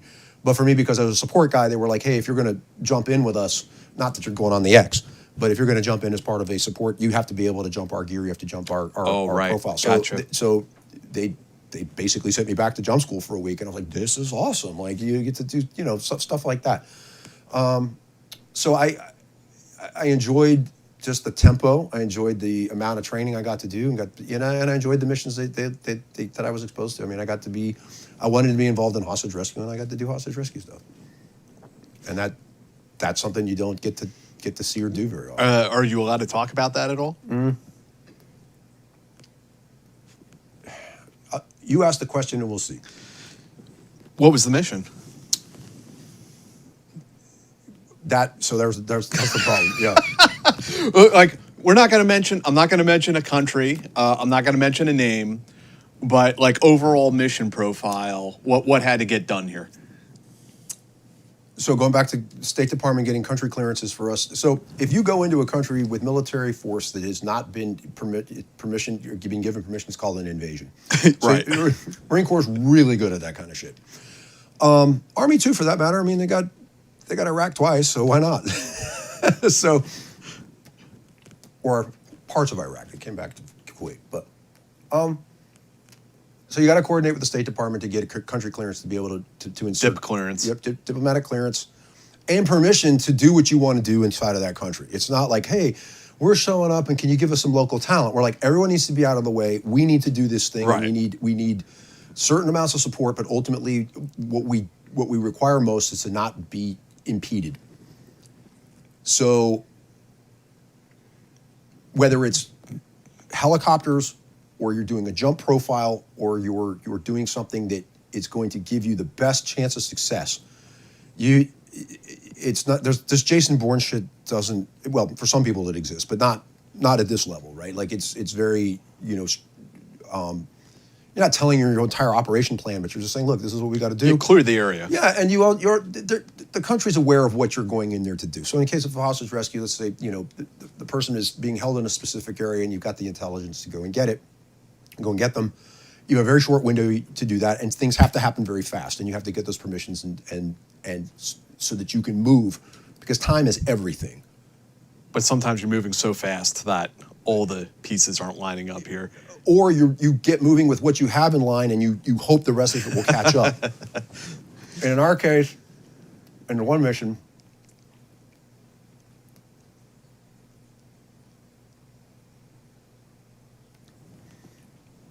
the ramp was open, and they were ready to go, the jumpers, and they had not gotten the permission by way of the State Department. So yeah, for like people listening, when they say the ramp is open, like these guys are like minutes, if not seconds away from jumping. Jocked up, full oxygen, Ready all their to gear, roll. ready Yeah. to go. Yeah. One leaves, everyone's leaving. There's no like, oh, well, wait. Hold up. So we didn't get, oh, shit. And, so they're literally like, green light is on. Holy Jump or go is just, we are just waiting. Holy fuck. And so I'm on the phone with a lot of different people, as are other people. And it finally came from the front office, i.e., the White House. Where they were like, So were they like running racetracks up there? yeah, and they're holding pattern. Where they, Holy shit, man. so yeah, tension's really high. Yeah. You've got Overwatch on the objective.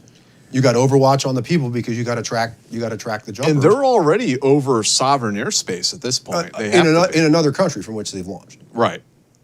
So now they're in the air. We're all waiting. You got a bunch of stuff lined up. Never mind your QRF and everybody else who are on standby, and you're just waiting for go. And then the White House finally gets involved. And I mean the White House. And then it's all of a sudden like, everything's set. Go. Did it take the president picking up the phone? Yep. Yeah. Not to me. But to the host Oh, station. yeah. there, It literally was like, hey, what are you doing on Saturday? Why don't you come golf with me and we'll Right. I'll make this worth your while. Like, Yeah, exactly. Let's talk. Yeah, but so that's really what it came down to. And then the sky's clear, and so jumpers go. They're able to land, offset, and then they patrolled and basically did a movement to contact and did a hasty assault and rescued the guy. And then we've pre-planned like contingencies for medevac, for QRF and extract. And nobody recognizes when shit goes right. Yeah. And it went right. I remember when this happened. Again, not mentioning any names, but I remember when it happened. If and like, if it happened. it was very, yeah, it was sort of like a blip on the radar, right? It was just sort of like, yeah, this thing happened, and it was acknowledged in some like wire, reports on like Associated Press or whatever. It got on Fox News for a 30 or on the news seconds for or like something. like you said, a blip. Yeah, yeah, It's like, oh, that's interesting. because it went down right. But what do you want in your margarita? Ultimately. You know what I mean? Like, just, Yeah. yeah, it did. And They smoke checked a bunch of bad guys and got the hostage out of there. and that was probably one of the most intense things I've been involved in. Not because I was on the ground with them, but because I had been on another one. I'd been on another HR that did not go well, and people were wounded. And eventually these guys were recovered. But at that point in time, it got, you want to talk about second guessing things that happen on the ground in tactics.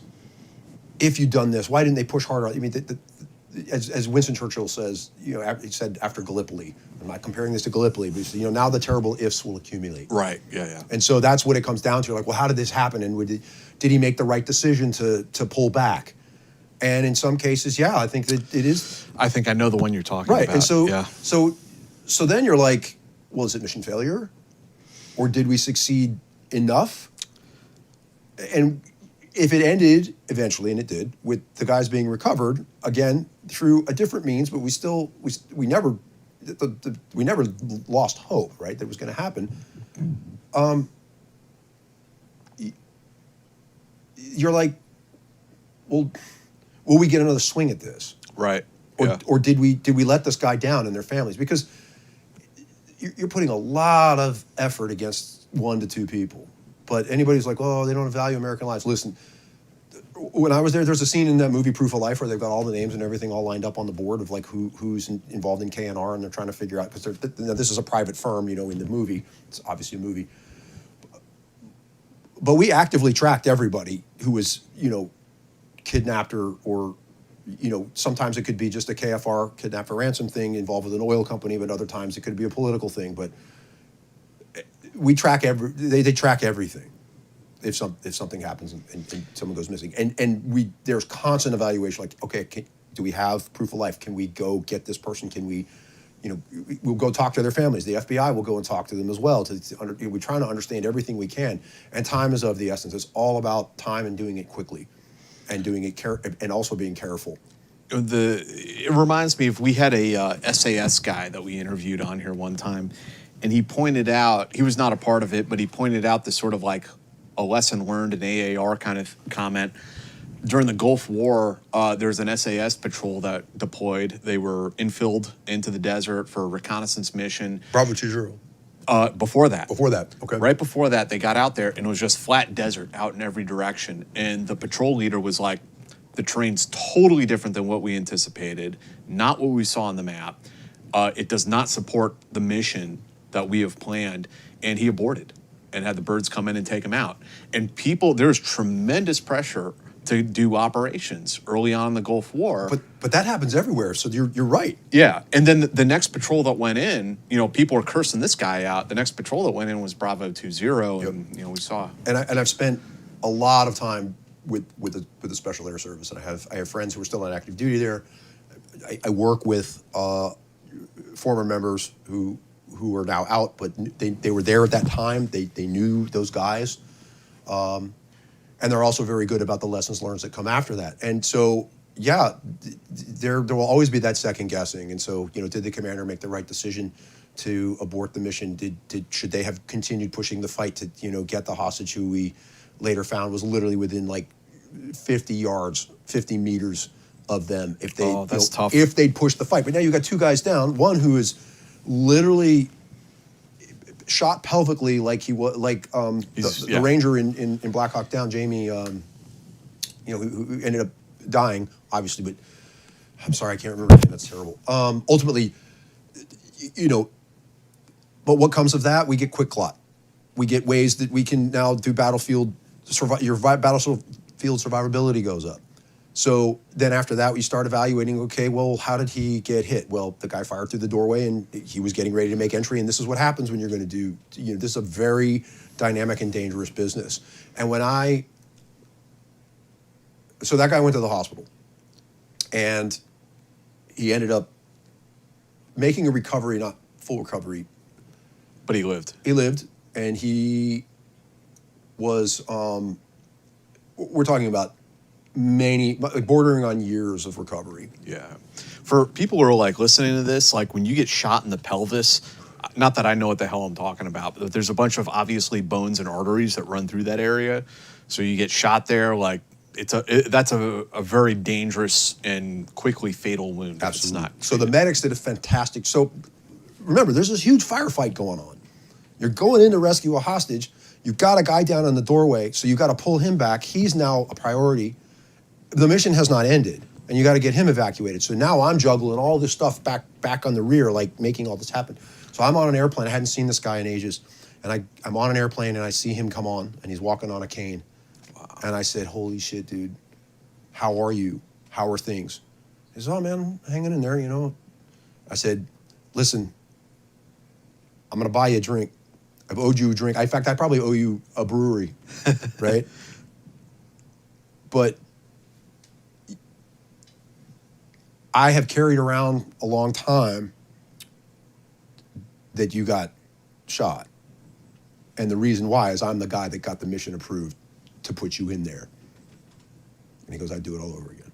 Yeah, of course he would. Fuck, man, what are you going to do, right? So I was like, how about 50 beers? Like, You would have done the same shit if without a doubt. Yeah. And so the juxtaposition of those two missions is one is like really successful, and we were like jumping up and down and really excited. That's a really tough pill to swallow for the operators. Oh yeah, well, yeah. So they did come back, and there was some dejection, and there was a lot of like, finger pointing is not the right word because they don't do that. They're professionals, and they don't get into like, well, he did this, and he, nobody, we didn't. A bunch of like A-type personalities. Mission failure does not go over well. Nope. And but it is part. I hate to say it. It is part of the risk assessment. Yeah. And it is, the evaluation of you're going to commit those resources, and you're going to risk life, limb, eyesight, machine, and all these other things that are going to go in there. We're making that decision before we ever say go, and then when we go, and you go as hard as you can. So I got to ask, how was that hostage ultimately pulled out of there? They negotiated it. Gotcha. Yeah. Yeah, they negotiated it adroitly, I'd say. That was actually, and it was likely because of the effort that was put against him. That they knew it was coming. Yeah, they again. were like, shit, man, we don't want to deal with this anymore. Yeah. They're not. You've outlived your value to us at this point. Right. Yeah. Well, they whacked these guys on the freaking objective, but there were just more dudes there, and they were just like, okay, we can't. Fighting this out. So. No, they made the right decision, even if it was tough. Yeah, and when that is unfolding in real time in front of you, you're just like, oh, you have to react, and know when you got to be calm, and you got to, even though you're in the ops center, and you have to maintain the ability of managing chaos, and still keeping everything in line. You still have to continue, and so I think that's one of the things that the flexibility that is given there is tremendous. And so yeah, I was involved in 3 of them. I did 3 hostage rescues. All of them successful recoveries eventually. So yeah, I guess I could say I'm pretty. What was number 3? Separate guy in another place. Yeah. And how did that one turn out? That one was actually less dynamic. He actually, I wouldn't say he like walked in. It was like, go pick this guy up. Yeah, they're kind of like, hey, we found it. You still have to, you put the infrastructure together to go make it happen. But that's actually, while it's exciting on one level as you're getting, full Hollywood type shit, for these other missions and the dynamics of being in combat, how much easier is it to just be able to like get them? And that, the result's still the same. You just have. What was really good about that one is, there was a leveraging of local infrastructure to really kind of do that in a much more clandestine, I would call it cerebral way. And they'd been looking for that guy for a really long time. Or he'd been in captivity for a really long time. And when they got him, I was like I imagine how do you reintegrate with your family, right? How do you reintegrate with the world? You know, it's a very difficult. You know, and I wasn't on the receiving end of that. You know, I was never. I didn't do the post recovery interviews. Our psychologist did that. You know, the FBI, you have all kinds of people. Yeah, there's a place down in Texas where they do that, don't they? They do them like hostage reintegration. Well, they do it all. They do it all over the place. But it starts as soon as they grab him. As soon as they got him out, like, you know, they're giving him something to drink or whatever and talking to them. Okay, bro. Well, I mean, actually, yeah. Yeah. I mean, in the case where they walked in and stitched up the bad guys in a pretty good fight, the lead guy dove on the hostage. Because there was an there's a crazy ass firefight going all around him. And when all the gunfire stopped, he apparently was ear to mouth to ear with him, was like, "Hey man, we're Americans, you okay?" And the guy was like, "I don't know." And he was like, "Could you get off me?" Because we're talking to a dude about my size. Yeah, he's wearing full body armor and everything. And his adrenaline is spiked because he just jumped out of an airplane and walked across the desert, you know, for 2 hours. I can't imagine what that feels like, you know, like the accounts of like the Kurt Muse rescue in Panama, where like you're being held in a fucking jail cell in a foreign country, and all of a sudden these commandos show up and they're like, "We're American soldiers, we're here to bring you home." Absolutely. Like, holy shit. Well, I mean, there's a Marine Force Reconnaissance Unit that did I think it was an oil tanker recapture. And the crew had barricaded themselves down inside of the ship's secondary steering, which is, you know, so if something happens in the... Was this before the GWAT or after? This is during the GWAT. This is only a few years ago. Oh, really? Okay. Yeah, it was only we could look it up. I'm embarrassed that I don't have the full details, but the ship had been hijacked. The force platoon assaulted the ship, and then they cleared it. And as they got down into the lower part of to the aft steering, they were banging on the door. They're like, "Hey, come out." And they're like, we're not coming out. Like, you who are you? And the guy pulled his American flag off of his gear and he slid it under the door. Holy shit! And the guy was like, "Bloom," and he opened it up. He's like, "Thank God you guys are here." You know, so you don't think that thing has any currency? That's pretty impressive. That's awesome. So, I mean, I just realized I've been talking your ear off for like 3 hours here. I've been talking your ear off. Like, no, I love it though, and I'll keep you going all night. All right. No, I'm not going to. I got nothing else to do. Like, this is great. I mean, so, you know, as like you mentioned that you're sort of like winding down in your Marine Corps career. Before we move on, like big takeaways from this JSOC experience, 5 years mission planning. Well, I think it was the culmination of my. Obviously, it's not just the culmination because it was my last assignment, but, you know, you had to use all of your skills and experience and put it all together. Yeah, I think that's really what it comes down to. Is I got the opportunity to put it all into practice. It's almost like studying a martial art for a really long time, and then I'm not saying you went out on the street to get in a fight or whatever, but somehow you just finally felt like you had pulled it, like you had learned it, and not that you couldn't keep learning, and even the best martial artists will tell you, like, you're always learning, and you should be, whether you're writing or what have you. But for me, I was like, you know, this is going to be the end of my career, probably. And just being able to look at my career to that point and say, this is where I want to go, and having achieved that was huge. You went further than Marines were quote unquote supposed to go. I probably. There are a lot of Marines who are going to see this and be like, yes, he did. Whether. But what I mean by that was that you guys were literally like not allowed to be a part of the special operations community for so long. That's how it was when you first started. And for you to stand up MARSOC or be a part of that and then go up and have this JSOC position is like you went further than people would have expected any Marine to go. It was not ever in the plan either. Yeah. You know what I mean? Yeah. Yeah. So yeah, I mean, it was tremendous. And people ask like, "Oh, if I joined the Marine Corps, should I, like if you could map your career like I did, I'd tell you right now, go ahead. Do it. Yeah. Yeah, but there's no guarantees, right? No. So, So before we move on, I guess like I'm kind of curious about like what it's like to sit in those ops ends, watching the ISR feed, the thermal coming in, and you mentioned some like pretty tense moments, but then the other like imagery that comes into my mind is from what was it, Patriot Games, where the guy's sitting there watching it, sipping on a coffee, like that is a kill. that is some straight Hollywood shit. I'll tell you, it.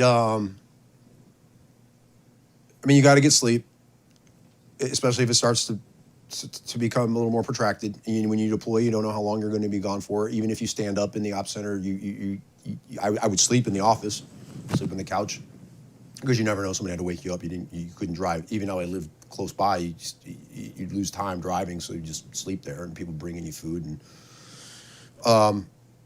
sometimes it'd be quite boring. But then it would ramp up, and I can tell you that when the tension is there, everyone is really legitimately focused, and then when it's happening and you're watching the whole thing unfold, aside from just people having short conversations that is all mission oriented or picking up a phone, it is quiet. It is very quiet, and everyone gets professional. It is really professional. And I do remember like when that guy got rescued. And they were like, hey, positive recovery, 9 tangos down, everything, we're doing SSE. We like erupted in cheers. Like it was awesome. Because you guys had been like on pins and needles for so long. Yeah, no, that was like a 3-day, like day on, stay on, and I was getting a couple hours here and there where I could. And, everybody wants to be that guy. Like, I'm not going to bed. I got to, you just can't. The tension is. You have to figure out how to moderate it. Yeah. Well, I mean, you did that in combat too, right? I mean, you can't go forever, and unless for all the stuff and things I was exposed to and got to do, I was never in a Fallujah. I wasn't in a Marja, protracted week, 2-week campaigns where you're just living out of your gear. A lot of it was commuter warfare. You're flying in, you're going out, you're having breakfast by, before the sun comes up. I mean, yeah, 0300 call up. Yeah, I mean, it's like,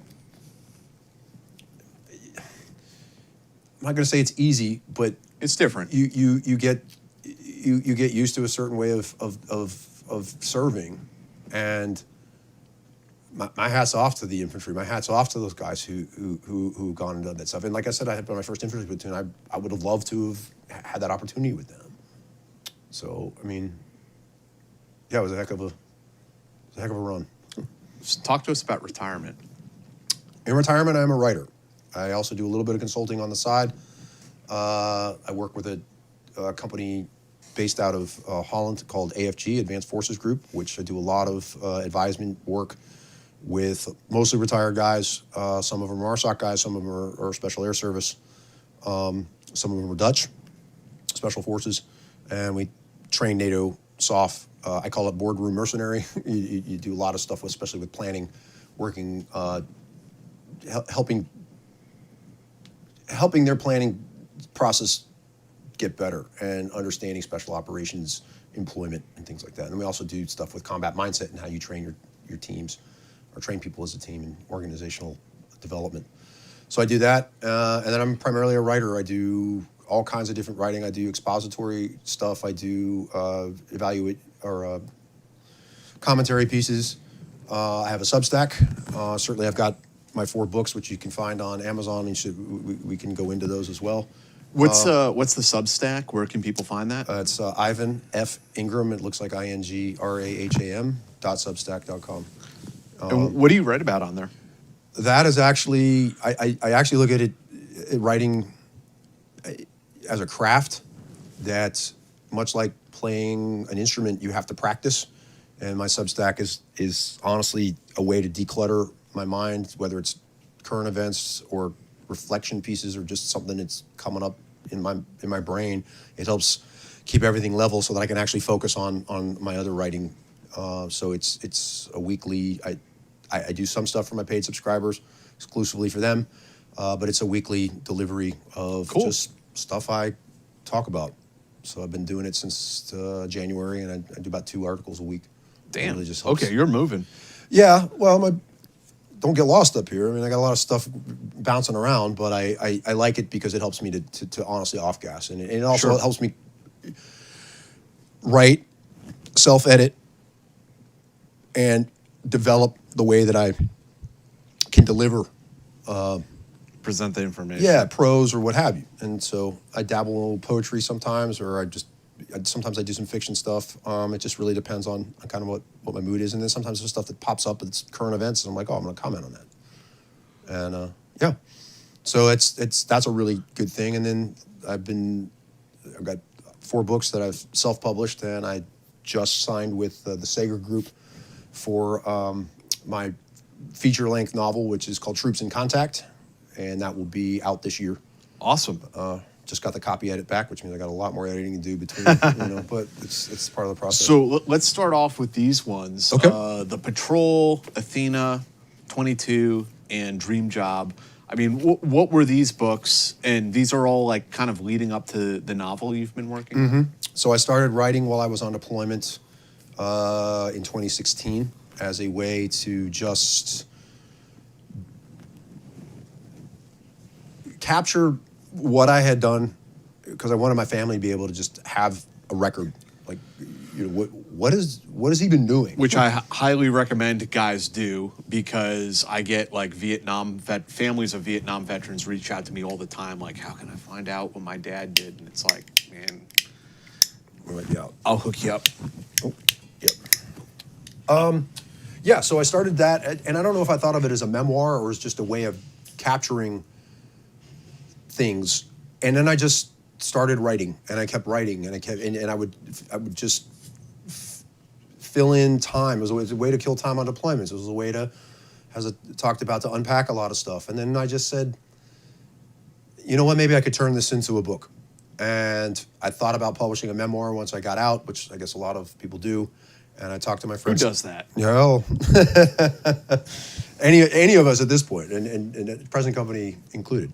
But then I talked to my friend Scott Husing, who has also helped me with the negotiations for the novel, and he read part of the manuscript and said, if you approach this from the fiction side, you might really be able to expand on this. And he wrote Echo and Ramadi, which is a very successful bestseller book about his experience as an infantry company commander in Ramadi, which is a great book if people haven't read it. But he said, if you took this and made it into a fictional story, you can do a lot more with it as far as the characters. Whoops. Okay. As far as characters, luckily it's not lit. And also, I was very worried about authenticity and not being able to capture the things that I knew was true to me. And he said, you can use all of that. You just weave it into the story, and I hadn't ever considered it.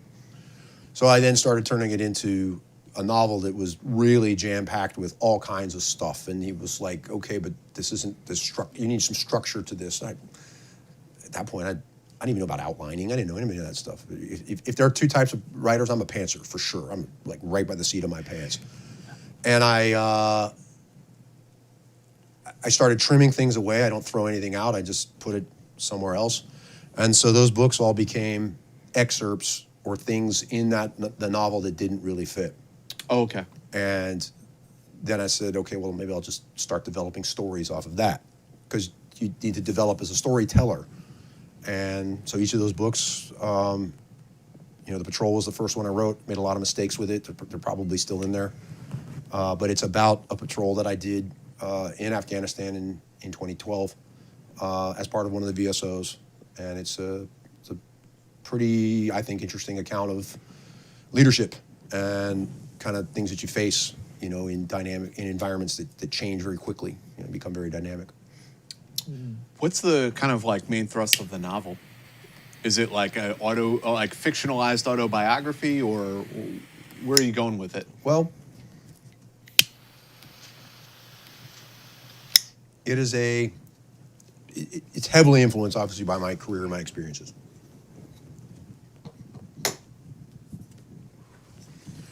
But the tenor of the novel is not so much a war book, although it obviously is military based. It's meant to be sort of a retrospective for reconciliation of a person's past. And the central character is named Steve Keller. He also runs in each of my books here. And he's haunted by the decisions he made on the battlefield. And he is visited by the ghost of his commanding officer who was killed in combat. And through a discussion with that ghost, he goes into his past to make sense of what he went through and learn something on the other side. Yeah. So, yeah, it's meant to be a journey, not so much an odyssey, but take the reader down into something and come back out. And yeah, I think it's pretty good. I'm looking forward to reading it. But I feel like I'd be remiss if I didn't ask. And I mean, this is a part of all of these stories that, you know, we don't like do entire interviews about this particular subject, but it's like a part of everyone's individual journey. Like getting out of the military, dealing with the post-traumatic stress, like what was sort of like your personal journey like with that? Well, I think a lot of that is captured in not only the book 22, which refers to obviously the 22 veterans a day, perhaps more, that take their lives.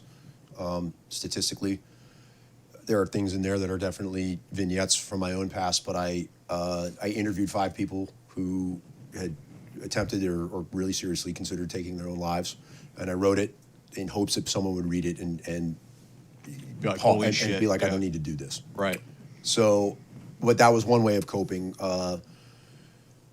The other one, as I was transitioning, particularly as an officer, there was a lot of pressure I felt to fit a certain role. Like, hey, you're getting out, you're an officer, this is the skills you have, you can go work for this company and you'll make all this money and you'll be well. Go work for this defense contractor, go get your MBA. Bank, whatever it happened to be. And I felt like this is not where I want to be. This doesn't feel right to me. And retiring and being able to get out the way that I did allows me a great deal of flexibility, and I captured a lot of my transition challenges in the book Dream Job. And that is about a guy who's literally at a job interview and trying to figure out what he wants to do. And it is very much based upon an interview that I had when I was getting out, and that was the one that sort of said, okay, you know what, I don't have to go and do this. I can be... Oh, so it kind of like taught you what you didn't want to do. Yeah. Yeah. I got a lot of exploration on it. In fact, my transition program was the Honor Foundation, and they're very, very good. Oh, yeah, they're awesome. I had a great transition coach, but even he said, I don't know what to do with you. Because, well, he'd have been a corporate guy. He'd been an Army artillery officer, and he had a full career, and then he'd say, hey, you know, you can work for Barclays Bank, you can do all this great stuff. And we were working on my resume, and I was sending out the cover letters, and we were doing mock interviews, and I was like, this is not me. This is not where I want to be. And he's like, well, what do you really want to do? I was like, I really think I want to be a writer. I want to be a creative. And he was like, oh, my God. And he said, he actually knew somebody, not a military person. He's like, I actually have a writer friend, and I'll put you in touch with her. That's cool. So he did the best that he could. Yeah. And then from there, I started having more conversations. And then I got in with writing groups and different people, and I had, stuff like that. And then I started writing screenplays and doing some consulting work for Hollywood stuff, some of it military, some of it not. And I just was like, this is great. This is exactly the kind of stuff that I'd like to do. Yeah, I mean, I like try to like impart that too on when I meet, especially like younger military veterans. They often have that same mentality or idea that like, they have to fit inside this box, whatever it is, whatever people think you should be in. But just because you were in your mind a big dumb ranger doesn't mean you can't go to college and get a PhD if that's what you want to do. Absolutely. And, you know, I think we should really encourage veterans to go out there and go as far as they possibly can. Well, I think there's a big disconnect between society and vets. I really do. And not just special ops guys, because, I mean, we're interesting, right? We're you know, people love the books, etc. But I talk about like Scott's book about Ramadi. I mean, his experience, when I was reading it, like, I knew that he had been there, but I was like, holy, you didn't know that. I haven't been involved in that kind of stuff. Like, he really had some serious challenges, and he even talks about his own PTS. I like to call it post-traumatic stress disorder, because you don't have a disorder. Something happened to you. Yeah, it's a pretty normal thing, and you have to unpack this. And and there's a whole group of female Marines or veterans who have been overlooked in all of this. And this is why I wrote my book Athena, which is, really focusing on a group of CST, cultural support team women that worked with me. I didn't base it on them particularly, but I've interviewed 5 women who were involved in FET teams and had been, whether they were in special ops or otherwise. And I tried to get a handle on like what it was like for them to be, I was like, the least I could do is try and come up with something that is at least a recognition to sacrifice. Yeah.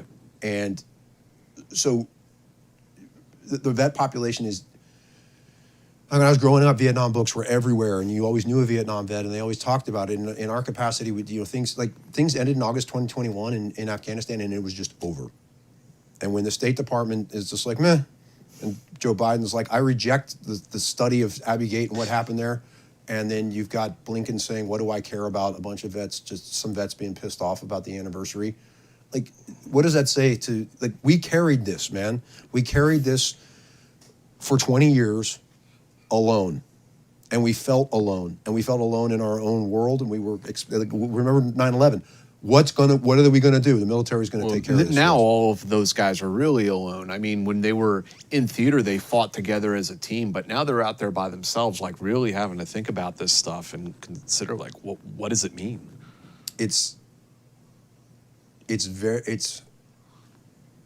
difficult, and people have a difficult time expressing that, and they want, when I was talking about guys at 22, I did the interview with Chris Meyer on his Profiles in Havoc podcast, and he's like, he asked me, why do you think why do they kill themselves? And I think it's shame. They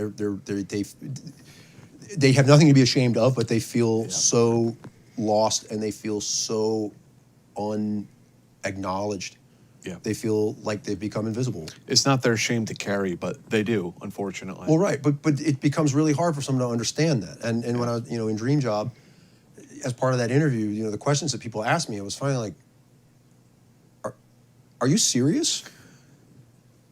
And then I realized, like, they have absolutely no clue.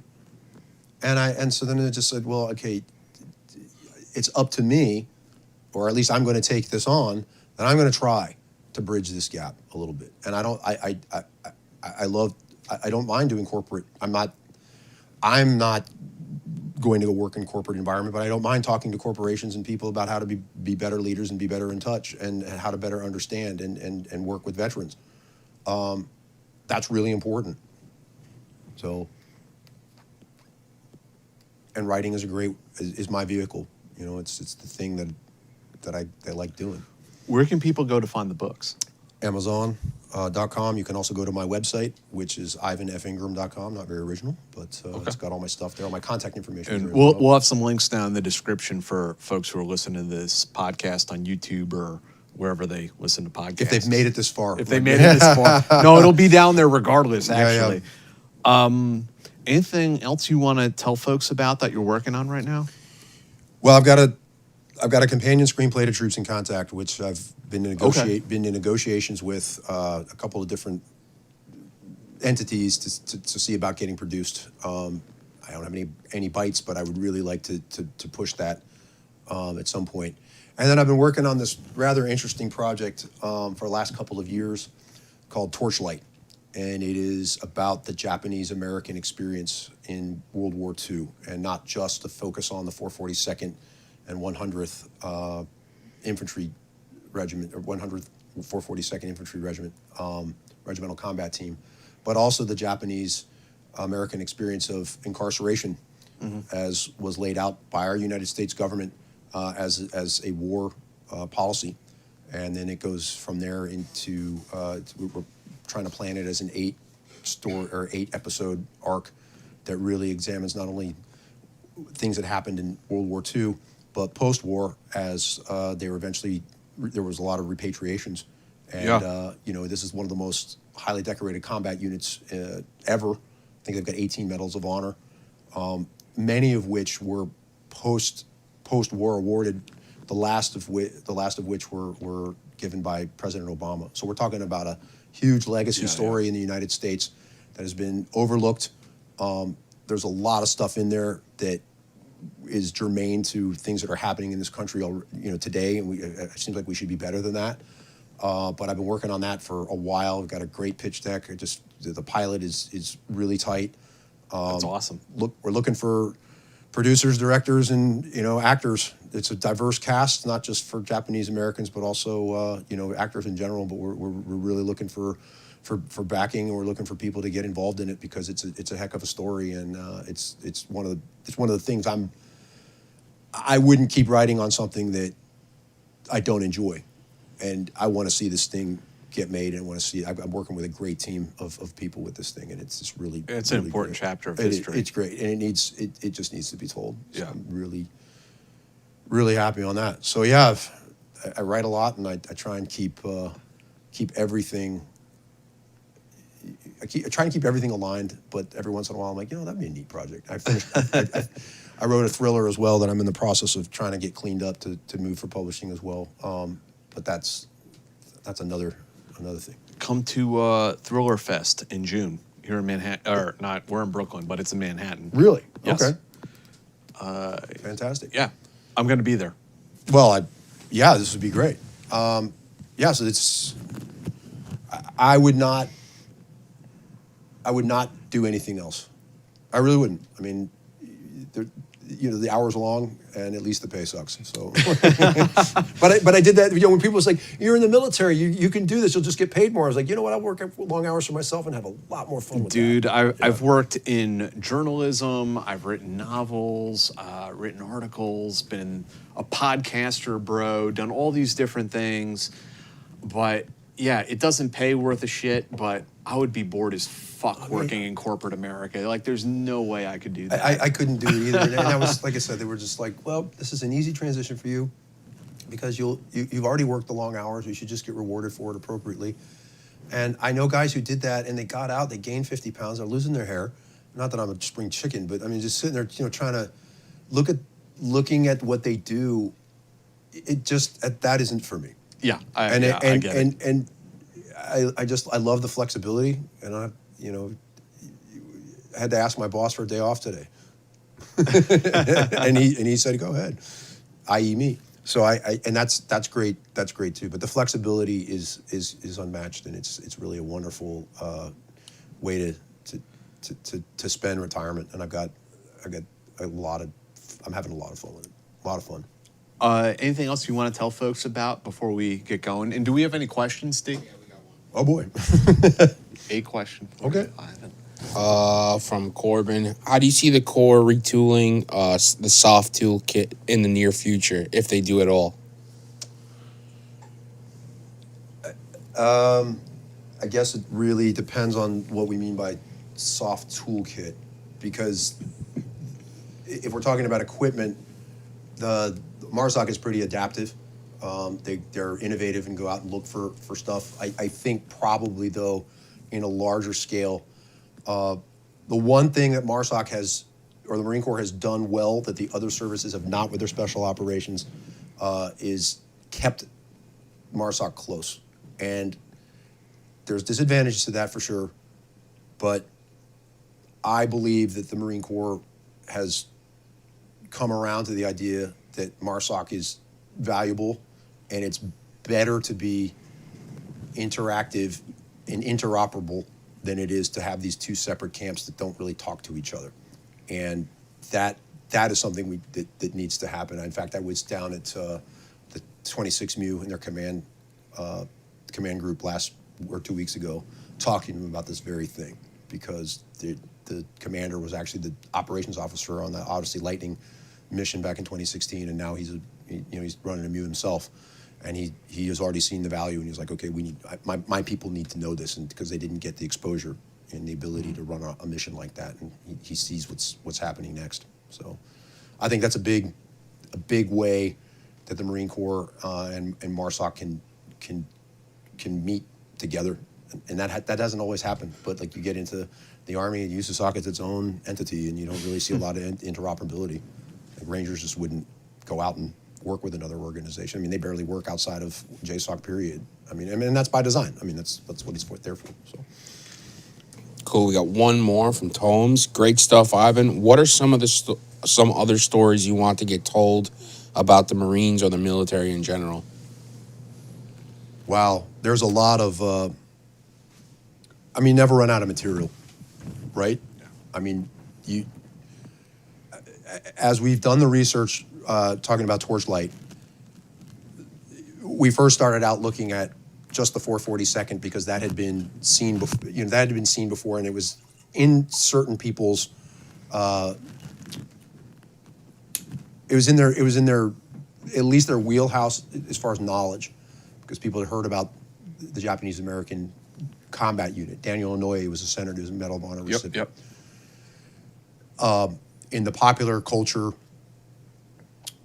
in the Karate Kid, Mr. Miyagi they make full reference to him being in the 442nd. There's a scene where he's drunk, talking about his wife having passed away, and he's in his uniform, and he's got all of the letters laid out, and his wife and he, who in the letter they talk about her dying in the Manzanar camp, and then he passes out, and that's when Daniel finds the Medal of Honor. And he's like, oh my gosh, I didn't really know about this. And so what's powerful about that scene is that nothing is really said. Yeah, it's just they've discovered this hero.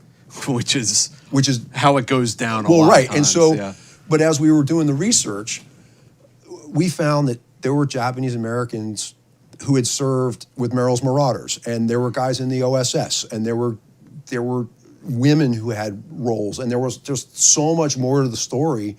So unpacking and uncovering that kind of stuff led, as we were writing it and have been coming up with the arc, it's just been like, well, we got to include this one, or maybe we got to add another episode on that, because so when, the larger picture of the military stories, I mean, you could open it up, in any direction. It blows my mind. A movie hasn't been made about Eagle Claw. A movie hasn't been made about Sante. Like, those are both gripping stories. We still have not gotten like a Mac v. SOG movie. I mean, there's a trepidation, I think, to this day. Just a Stryker Meyer movie would be enough. Yeah, Dick Meadows biopic. John's awesome. You know what I mean? Like just that kind of stuff. I think there is a hesitation to this day about making a Vietnam War film that isn't explicitly anti-war. Well, like, we don't really know how to process that. Well, and that's what I think happens in Europe. I'm sorry I cut you off. No, go ahead.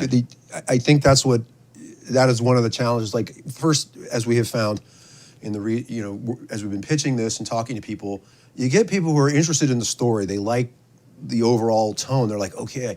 And then they're like, but historical stuff is hard to make, and it becomes a niche thing. And I'm just like, well, they didn't stop them from making Masters of the Air or Greyhound or any of these other movies. Yeah, not really, man. I mean, like, World War II movies have a pretty prominent place in... You don't want to see a movie about 18 Medal of Honor, like a unit that had 18 Medals of Honor and liberated Dachau?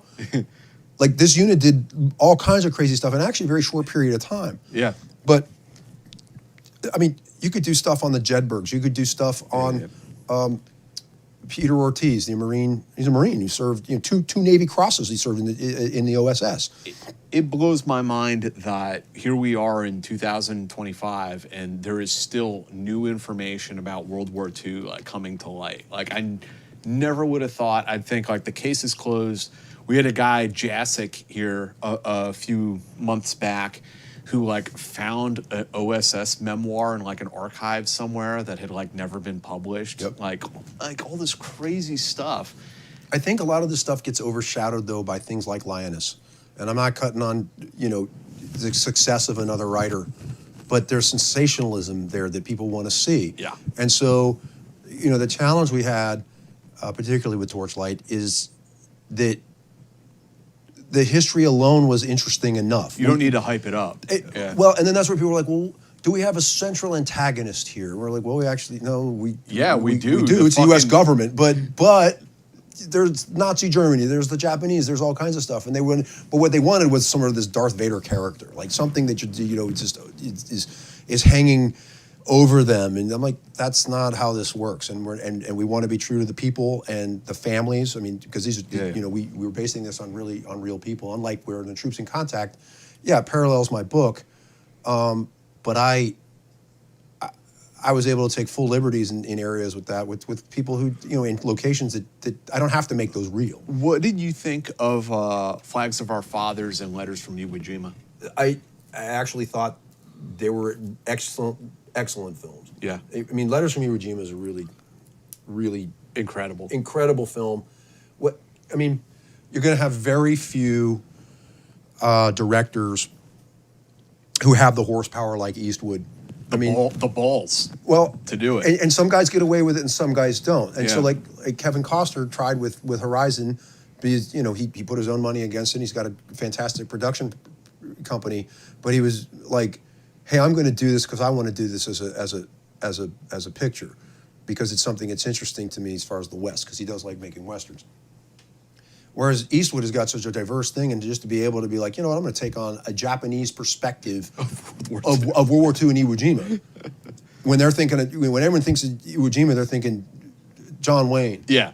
Or Basilone in the Pacific, the series The Pacific. So, there's risk in everything, and there was risk in our military careers. There's risk in being a writer. And someone told me once, like, don't read the comments. Someone's like, Rick Rubin is a very famous producer. He produced Run DMC and the Avett Brothers. You want to talk about two different, very different musical, he's just like, I hear stuff that I know is going to sell, and I want to help you develop that. But he takes huge risk on that, and he wrote a great book, which just popped out of my mind. But he's like, once you release the book, the record, the movie, it's out there. It's a piece of art that you've created, and how people receive it is not up to you. Right. And you wish that they would all love it.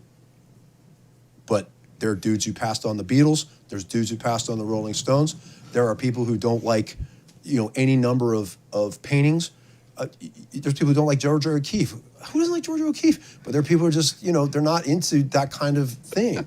Who don't understand Salvador Dali. They don't like, Hemingway, which I think is an antithetical statement. But I mean, those types of risks need to be taken, and those stories need to be told. And stop focus grouping the shit out of everything. Take some risks. Well, it's what I told. Go back to Second Force. I pulled all the guys together one time with my platoon sergeant, and I said, guys, I recognize that you've got a ton of experience, and I'm here to learn. I'm also here to lead, and I'm asking you to take a chance. Take a chance on me. And if you do that, I'll make it worth your while. So anybody who wants to take a chance on my projects, and I hope they're out there, I'll absolutely make it worth your while.